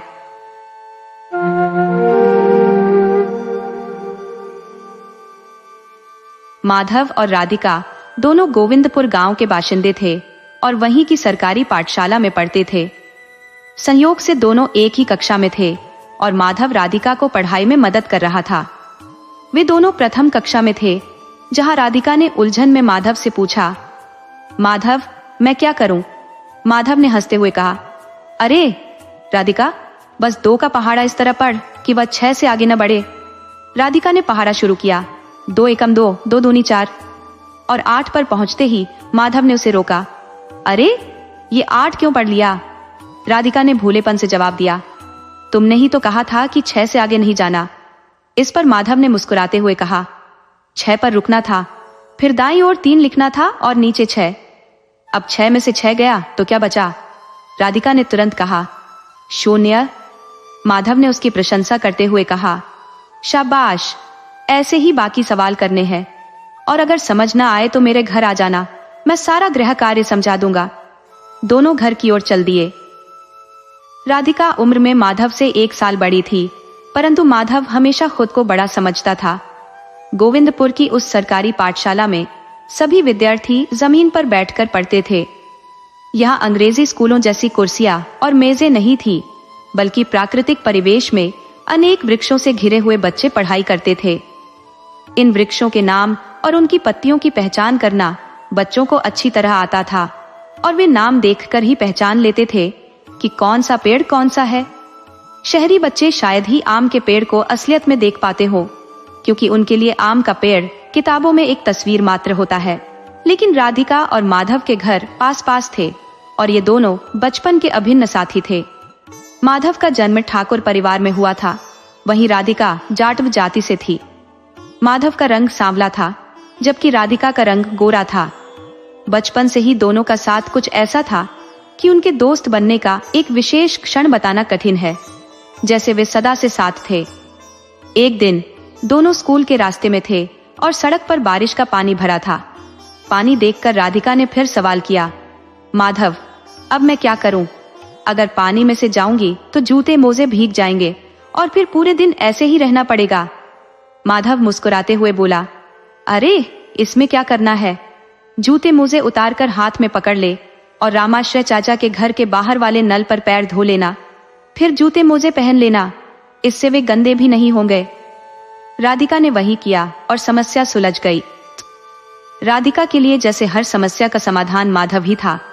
चोट लगने पर या किसी उलझन में उसकी जुबान पर एक ही सवाल होता, माधव, मैं क्या करूं? समय बीतता गया और राधिका बड़ी हो गई। अब घर के काम भी सीखने लगी थी। एक बार जब वह रोटी बना रही थी तो रोटी तवे पर जलकर चिपक गई। उसने अपनी आदत से मजबूर होकर फिर से कहा, माधव, अब मैं क्या करूं? तभी उसकी मां ने आंगन से ही उसे टोका, अरे, रोटी बनाना भी माधव से ही सीखेगी क्या? जल गई रोटी उतार कर गाय को दे दे और तवा खुरच कर दूसरी रोटी सेक ले। गांव में 8वीं कक्षा तक ही स्कूल था, इसलिए माधव पढ़ाई के लिए शहर चला गया, जहां वह अपने मामा के घर रहने लगा। राधिका की पढ़ाई 8वीं कक्षा के बाद समाप्त हो गई और अब उसे घर के कामकाज और परिवार की देखरेख की शिक्षा दी जा रही थी। जब कभी माधव छुट्टियों में गांव आता तो दोनों अपने खाली पल साथ बिताते। एक बार जब वो पेड़ से कूद रही थी तो उसकी हवाई चप्पल टूट गई। हाथ में टूटी चप्पल पकड़े राधिका ने फिर वही सवाल किया, माधव, अब मैं क्या करूं? वे दोनों माधव के मामा जी के आम के बाग में आम खाने आए थे, जहां उन्हें कभी किसी ने रोकने की जरूरत महसूस नहीं की थी। ठाकुर साहब के इकलौते भांजे होने के कारण माधव को बाग में पूरी आजादी थी। ठाकुर साहब, जो इस छोटे से आम के बाग और थोड़ी सी खेती के मालिक थे, ने अपनी जमीन को पट्टे पर दे रखा था। उनकी बहन और उनके बेटे माधव से उन्हें गहरा स्नेह था। उनकी अपनी 2 बेटियां थी, जो उम्र में माधव से बड़ी थी और उसे सगे भाई जैसा मानती थी। माधव के पिता के निधन के बाद वह अपने बड़े मामा के साथ रहने लगा था। छोटे मामा शहर में कामकाज करते थे और खेती से दूर थे, इसलिए अपनी जमीन भी उन्होंने किराए पर दे रखी थी। माधव ने राधिका की टूटी चप्पल को ध्यान से देखा और कहा, ठहर, इसे ठीक करता हूं। बिना चप्पल के पैरों में कांटे चुभ सकते थे, जो उन्हें घायल कर देते। माधव ने अपनी जेब से रुमाल निकाला, उसे चप्पल के तले में एक छेद में डाला और एक सिरा ऊपर बांध दिया, जबकि दूसरा सिरा तले के साथ कसकर गांठ दी। मुस्कुराते हुए बोला, लो, अब काम चलाओ, चप्पल बन गई तुम्हारी। राधिका? राधिका ने हंसते हुए कहा, वाह माधव, तू तो शहर जाकर बड़ा सयाना हो गया है। माधव मुस्कुराते हुए बोला, अरे चल झूठी, मैं तो हमेशा से ही समझदार था। तू ही है जो हर बात पर माधव मैं क्या करूं? कराग अलापति रहती है। ये सुनकर दोनों हंस पड़े। कुछ दिनों बाद माधव अपनी छुट्टियां बिताकर फिर से पढ़ाई के लिए शहर लौट गया। इस बार राधिका का विवाह नजदीकी गांव के एक संपन्न परिवार के सबसे बड़े बेटे के साथ तय कर दिया गया था। उसका नाम जीवन था, जो उम्र में राधिका से 10 साल बड़ा था और शहर में जूतों की दुकान का मालिक था। उसके अच्छे आमदनी के चलते परिवार की जिम्मेदारी भी उसी के कंधों पर थी। उसके पिता का देहांत हो चुका था, बहन का विवाह हो गया था और 3 भाइयों में से 2 भाई उसकी मदद करते थे। सबसे छोटा भाई अपनी माँ के साथ गांव में रहता था। जीवन ने अपनी बहन का विवाह बड़े दहेज के साथ किया था और उसकी माँ यह बात राधिका के परिवार को बताना नहीं भूली जब वह राधिका को देखने आई। अगले वर्ष माधव जब गांव लौटा तो राधिका ने वही सवाल दोहराया, माधव, तू ही बता, मैं क्या करूं? माधव ने जवाब दिया, अरे राधिका, तेरे माता पिता ने जो रिश्ता चुना है, यकीनन वे तेरी भलाई ही चाहते होंगे। हमें अपने माता पिता पर भरोसा रखना चाहिए। तू उनकी बात मानकर शादी कर ले। आखिर हर लड़की को एक दिन ससुराल जाना ही पड़ता है। राधिका ने फिर मुस्कुराते हुए पूछा, अच्छा, तो तू कब शादी करेगा? माधव ने संजीदगी से कहा, पहले तो मैं ग्रेजुएशन पूरी करूंगा, फिर सरकारी नौकरी पाने के लिए मेहनत करूंगा और जब कुछ कमा लूंगा तभी तो शादी के बारे में सोचूंगा। अभी तो स्नातक का 2रा वर्ष ही है। मुझसे विवाह कर ले, मैं तेरे ससुराल आऊंगा तुझसे मिलने, और यदि विवाह में ना आ सका तो उस समय तेरे पास पहुंचूंगा, क्योंकि मेरे परीक्षा भी उसी समय होगी। राधिका ने सिर हिलाकर हामी भर ली और आंसुओं को छुपाने के लिए नजरें झुका ली। विवाह संपन्न होते ही राधिका अपने ससुराल पहुंच गई। वह अब तक अपने पति की प्रशंसा सुनती आई थी, कैसे उसने पिता के निधन के बाद अपने भाई बहनों की परवरिश की थी। परंतु हर व्यक्ति में कुछ न कुछ कमी होती है और उसका असली चेहरा तभी सामने आता है जब हम उसके करीब जाते हैं। सुहागरात में ही उसके पति के मुख से उठती तीव्र दुर्गंध ने राधिका को साफ संकेत दिया कि उसका पति मदिरा पान का आदी था। जब वह हंसा तो उसके पीले गंदे दांतों ने पान मसाले की लत को भी उजागर कर दिया। माधव, जो सदैव सुगंधित इत्र लगाकर सलीके से संवरता था, जिसके हंसते ही उसके मोती जैसे दांत चमकते थे, उसकी छवि से यह सर्वथा विपरीत था। वहीं राम खेलावन के शरीर से हर वक्त शराब की दुर्गंध और पान मसाले से सड़े दांतों का नजारा राधिका के सामने एक भयावह भविष्य की तस्वीर खींच रहा था, जैसे अंधकार ने उसके जीवन को घेर लिया हो। अपनी प्यास बुझाकर वो मुंह फेर कर सो गया। अगले ही दिन से, जब राधिका की मेहंदी का रंग भी फीका नहीं पड़ा था, उसकी सास ने उसे पूरे घर के काम में झोंक दिया। अपनी बीमारी और उम्र का बहाना देकर सास ने राधिका के कंधों पर घर का पूरा भार डाल दिया। राधिका बिना किसी शिकायत के एक मशीनी लय में काम करती रही, मानो उसके भीतर से जीवन का कोई अंश ही शेष न रहा हो। कोई भी कुछ कहता, वह बिना प्रतिवाद किए सिर्फ आदेश का पालन करती रहती थी। लेकिन ऐसी कठिनाई में भी माधव की याद उसके मन में अटूट थी। जब कभी उससे कोई चूक होती तो वो फुसफुसाकर कहती, माधव, मैं क्या करूं? राधिका की सास ताना मारते हुए कहती, माधव को बुला ले ऊपर से, वही तुझे गुण सिखाएगा। तेरी माँ ने कुछ सिखाया है भी या नहीं? राधिका का पति कभी शहर में काम करता तो कभी गांव में आकर आराम फरमाता। नई नई शादी थी, इसलिए उसकी माँ भी उसे कुछ कहती नहीं थी। शहर की दुकान अधिकांशतः उसके दोनों छोटे भाई ही संभालते थे। माधव ने जैसा वादा किया था, समय मिलते ही वह राधिका से मिलने ससुराल आ पहुंचा। उसने राधिका की सास को आदर पूर्वक प्रणाम किया और अपना परिचय दिया। राधिका ने उसे देखा तो उसके मुरझाए चेहरे पर एक खुशियों की लहर दौड़ गई। वह उस समय 4 महीने की गर्भवती थी और खुश होकर उसके लिए चाय बनाने चली गई। इतने में ही उसका पति घर आ पहुंचा। बेटे को देखते ही राधिका की सास का स्वर बदल गया और ताने भरे लहजे में बेटे से कहने लगी, देख ले बेटा, तेरी इस लक्ष्मी सी पत्नी ने क्या हाल बना रखा है। दिन रात इस माधव को याद करती थी और मैं पगली यही समझती रही कि भगवान कृष्ण का नाम ले रही है। ये है उसका माधव, आज तो घर तक आ गया है, कल तेरी बीवी को लेकर चला जाएगा तो हैरानी कैसी होगी। ये सुनकर माधव स्तब्ध रह गया। उसने विनम्रता से कहा, माँ जी, आप क्या कह रही हैं? ऐसा कुछ भी नहीं है, मैं तो बस राधिका का। माधव ने अपनी मजबूरी का इजहार करते हुए कहा, मुझे अफसोस है कि शादी में नहीं आ सका, इसलिए उपहार देने आया हूँ। राधिका के चरित्र पर मैं शपथ लेकर कह सकता हूँ कि उसमें कोई खोट नहीं है, हमारे बीच कोई अनुचित संबंध नहीं है। तभी राधिका के पति ने गुस्से में कहा, तो तू ही है माधव, जिसका नाम ये दिन रात लिया करती है। अगर खुद की भलाई चाहता है तो यहाँ से निकल जा। कहते हुए उसने माधव के बालों को पकड़कर झटका दिया, जो नशे में था। माधव ने खुद को छुड़ाते हुए कहा, यदि मुझे पता होता कि मेरे आने से ऐसा बवाल होगा तो मैं कभी नहीं आता। कृपया मुझे माफ कर दीजिए। राधिका, जिसकी आंखें अश्रुओं से भर आई थी, बस इतना ही कह सकी, माधव, मैं क्या करूं? उसकी सास ने ताना मारते हुए कहा, हाय राम, अपने यार से पूछ रही है कि क्या करना चाहिए? अब गांव भर में हमारी क्या इज्जत रह जाएगी। गुस्से में पति ने कहा, अब ये माधव माधव पुकारना बंद कर और ये रोना धोना छोड़ दे। क्या तुझे इतनी समझ नहीं कि यही तेरा परिवार है, यही तेरा कर्तव्य है? राधिका ने धीमे से सिर हिलाते हुए हामी भर दी। माधव बिना कोई और बात कहे वहां से चला गया और राधिका ने तब तक उसे जाते देखा जब तक वो उसकी नजरों से ओझल नहीं हो गया। पति ने राधिका को अंदर खींचते हुए कहा, चल, तुझे सब समझाता हूँ। माधव ने एक बार भी पीछे मुड़कर नहीं देखा, मानो वह पहले ही ओझल हो गया हो। उसके भीतर एक विचार उमड़ रहा था, यदि उसे पहले ही ये आभास होता तो वह यहाँ कभी कदम न रखता। उसे तो कल्पना भी नहीं थी कि उसके आने से ऐसा कोई बड़ा बखेड़ा खड़ा हो जाएगा। माधव बिना कुछ कहे मौन साधे शहर लौट गया। राधिका के लिए उस दिन से जो विशेष आवभगत का सिलसिला आरंभ हुआ, वह अब नित्य का नियम बन गया। राधिका को कभी मूर्ख तो कभी चरित्रहीन, कभी अज्ञानी और कभी पागल करार दिया गया। लोग उसकी खिल्ली उड़ाने में कोई कसर नहीं छोड़ते, परंतु माधव की यादें उसकी जुबान से दूर नहीं जा सकी।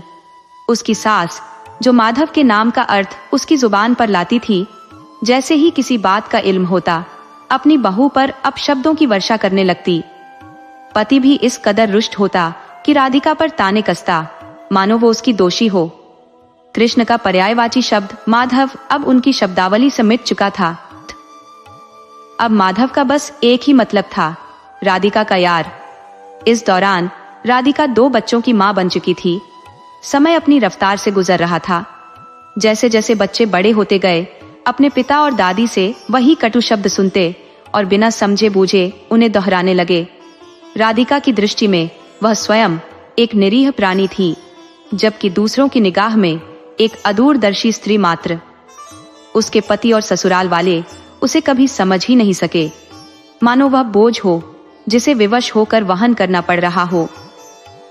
अगर कोई और होता तो उसे कब का घर से बाहर कर देता। यह कहने से वे पीछे नहीं हटते। राधिका बिना कोई शिकवा किए अपने कर्तव्यों का पालन करती रही। बच्चों पर कभी हाथ न उठाया और न कभी कठोरता दिखाई। विवाह के कुछ वर्ष पश्चात उसकी मां का निधन हो गया और तब से राधिका ने मायके की ओर कदम नहीं रखा। पति के दोनों भाई अब शहर में बस चुके थे और सबसे छोटा भाई सब्जी की ठेली लगाने लगा था। रामखेलावन मां की देखभाल के लिए गांव में ही रुक गया, जहां उसने खेतों में मजदूरी की और ईंट के भट्टों पर काम किया। धीरे धीरे उसे मनरेगा के तहत सरकारी काम भी मिलने लगा, जिससे उसकी आमदनी ठीक ठाक हो गई। इसी बीच गांव की एक विधवा से रामखेलावन को प्रेम हो गया और उसने उसे अपने घर में जगह दे दी। अब रामखेलावन को राधिका की जरूरत नहीं रही। विधवा जवान और सुंदर थी और रामखेलावन को अपने वश में करने के सारे गुण जानती थी। राधिका ने कभी विरोध नहीं किया, बस अपने दायित्व निभाती रही, मानो वह एक मशीन हो। फिर भी एक दिन आधी रात को रामखेलावन ने उसे बेरहमी से पीटकर घर से निकाल दिया। राधिका के रोते रोते मुंह से एक ही बात निकलती रही, माधव मैं क्या करूं। यह जुमला वो बार बार दोहराती रही, जिसने उसके जीवन को उलझन और संताप से भर दिया था। परंतु यदि माधव कभी उससे न मिला होता या वह उस जुमले का सहारा न लेती, तो क्या उसका जीवन सुखमय हो सकता था? क्या उस पर कोई दयालुता दिखाता? राधिका बेबस होकर गांव दर गांव भटकती रही। कभी किसी ने कुछ दे दिया तो खा लिया, अन्यथा पानी पीकर दिन काट दिए। पेड़ों की डालियां पकड़े वह बचपन की तरह झूमती, ठोकर खाती, गिरती, पर मुस्कुराती और कहती, माधव मैं क्या करूं। यही उसका सहारा था और इसी के साथ वह एक फकीर की भांति जीवन को जीती रही। हमारे देश की जीवनदायिनी नदियां ऐसे फकीरों को मुफ्त में जल प्रदान करती ही है और वही जल उसके अस्तित्व को साधे हुए था। गांव के नन्हे बच्चे कभी राधिका पर पत्थर उछालते, कभी उसका मजाक उड़ाते हुए उसके पीछे चलते। वह उनके संग हंसती, उछलती कूदती, पर फिर अचानक उसका चेहरा उदासी में डूब जाता और वह अपना वही पुराना जुमला दोहराने लगती, माधव मैं क्या करूं। महीनों की पैदल यात्रा के बाद वह एक छोटी से गांव महेवा में जा पहुंची, जो जमुना नदी के किनारे बसा था। गांव के डाकखाने में बड़े बाबू अपने कमरे में दिन भर का काम समेट रहे थे, जब बाहर की हलचल ने उनका ध्यान खींचा। उन्होंने अपने चपरासी हरिया से पूछा, बाहर क्या हो रहा है? हरिया ने कहा, बड़े बाबू एक पगली न जाने कहां से आई है। बच्चे उसका मजाक उड़ा रहे हैं और उस पर पत्थर फेंक रहे हैं। बेचारी को एक पत्थर लग भी गया है। कुछ लोग बच्चों को डांटकर भगा रहे हैं। बड़े बाबू ने कहा, अच्छा बच्चों की शरारत का कोई ठिकाना नहीं। उस औरत का नाम मालूम हुआ? हरिया बोला, नहीं बड़े बाबू, कोई नहीं जानता वह कौन है या कहां से आई है। बस बार बार यही कहती रहती है, माधव मैं क्या करूं। इसीलिए सबने उसे माधव कहना शुरू कर दिया है। ये सुनते ही बड़े बाबू की हालत बिगड़ गई और वह कुर्सी पर ढह गए। हरिया घबराते हुए उनके पास दौड़ा और सहारा देकर उन्हें संभालने की कोशिश की। कुछ देर बाद बड़े बाबू ने अपने होश संभाले और तभी उन्हें खिड़की के बाहर से वही दुख भरी आवाज सुनाई दी, माधव मैं क्या करूं। वह तेजी से बाहर की ओर भागे और जैसा उन्होंने सोचा था वही दृश्य उनके सामने था। चबूतरे के कोने पर सहमी हुई राधिका बैठी थी और बच्चे उस पर कंकड़ उछाल रहे थे। वह अपना वही जुमला दोहरा रही थी जो बचपन से उसके लबों पर ठहरा था। उसकी उम्र 40-42 के करीब होगी, मगर समय और हालात ने उसे ऐसा बना दिया था कि वह 60 की दिखाई पड़ रही थी। बच्चों को वहां से भगाकर बड़े बाबू, जिन्हें अब सब माधव कहने लगे थे, राधिका के पास पहुंचे। बड़े बाबू और कोई नहीं बल्कि स्वयं माधव ही थे। राधिका ने उसे तुरंत पहचान लिया और खून से सने चेहरे पर हल्की सी मुस्कान बिखर गई। बोली, माधव, मैं क्या करूं? बड़े बाबू यानी माधव ने भर्राई आवाज में कहा, राधिका, ये क्या हाल बना रखा है? चल मेरे साथ। हे भगवान, इस मासूम से ऐसी कौन सी गलती हुई थी जिसकी इतनी सख्त सजा दी गई? माधव खुद को कोसते हुए बुदबुदाया, गलती मेरी थी जो तुझे उस घर में भेजा। काश मैं न जाता तो शायद तेरे ससुराल वालों के मन में शक का बीज नहीं पनपता और तुझे ये दिन न देखना पड़ता। माधव ने रास्ते में उसकी मरहम पट्टी कराई और फिर राधिका को लेकर अपने घर पहुंचा। उसका घर गांव में डाकखाने के नजदीक ही था। माधव के भी 2 बेटे थे। बड़ा बेटा स्कूल में पढ़ता था और छोटा 8वीं कक्षा में था। जब माधव की पत्नी रमा देवी ने राधिका को देखा तो उसका चेहरा मुरझा गया। उसे यह बिल्कुल भी मंजूर नहीं था कि एक बेसहारा महिला को उसके पति अपने घर ले आए। उसे यह ख्याल भी खलने लगा कि इतनी सीमित आमदनी में वह घर का खर्च कैसे चलाएगी और इस नए बोझ को क्यों संभालेगी। रमा देवी को राधिका की माधव, मैं क्या करूं, की रट भी बेहद खटकती। धीरे धीरे रमा ने राधिका से घर के सारे काम करवाने शुरू कर दिए, मानो अब उसे एक बिन वेतन की नौकरानी मिल गई थी। राधिका भी बगैर किसी शिकायत के अपने सभी काम करती रही और जैसे ही माधव का चेहरा देखती उसकी आंखों में चमक आ जाती। माधव भी उसका हालचाल लेता और फिर अपने काम में मशगूल हो जाता। इसी बीच रमा देवी को अपने ससुराल के गांव से खबर मिली कि राधिका को उसके पति ने घर से इसलिए निकाला क्योंकि उन पर राधिका और माधव के बीच प्रेम संबंध का शक था। अब रमा का गुस्सा और भी भड़क उठा और वह अक्सर घर में इसी बात पर माधव से झगड़ने लगी। समाज में बदनामी का डर उसके दिलो दिमाग पर हावी हो गया और उसने गुस्से में अपनी चूड़ियां तोड़ दी, अपने ही चेहरे पर तमाचे जड़ दिए और चीखते हुए कहा, माधव, तुम्हारी इन हरकतों का मेरे बच्चों पर क्या असर पड़ेगा? माधव के बेटे भी स्कूल में इस हालत से परेशान थे। उनके दोस्त उनका मजाक उड़ाते हुए कहते कि उनका पिता एक चरित्रहीन आदमी है जो खुलेआम एक अजनबी औरत को अपने घर में रखे हुए है। इस ताने ने माधव के बेटों के दिलों में भी कटुता भर दी थी। एक दिन रमा ने क्रोध में आकर राधिका का हाथ चटका और उसे घर से बाहर धकेलते हुए चीख उठी।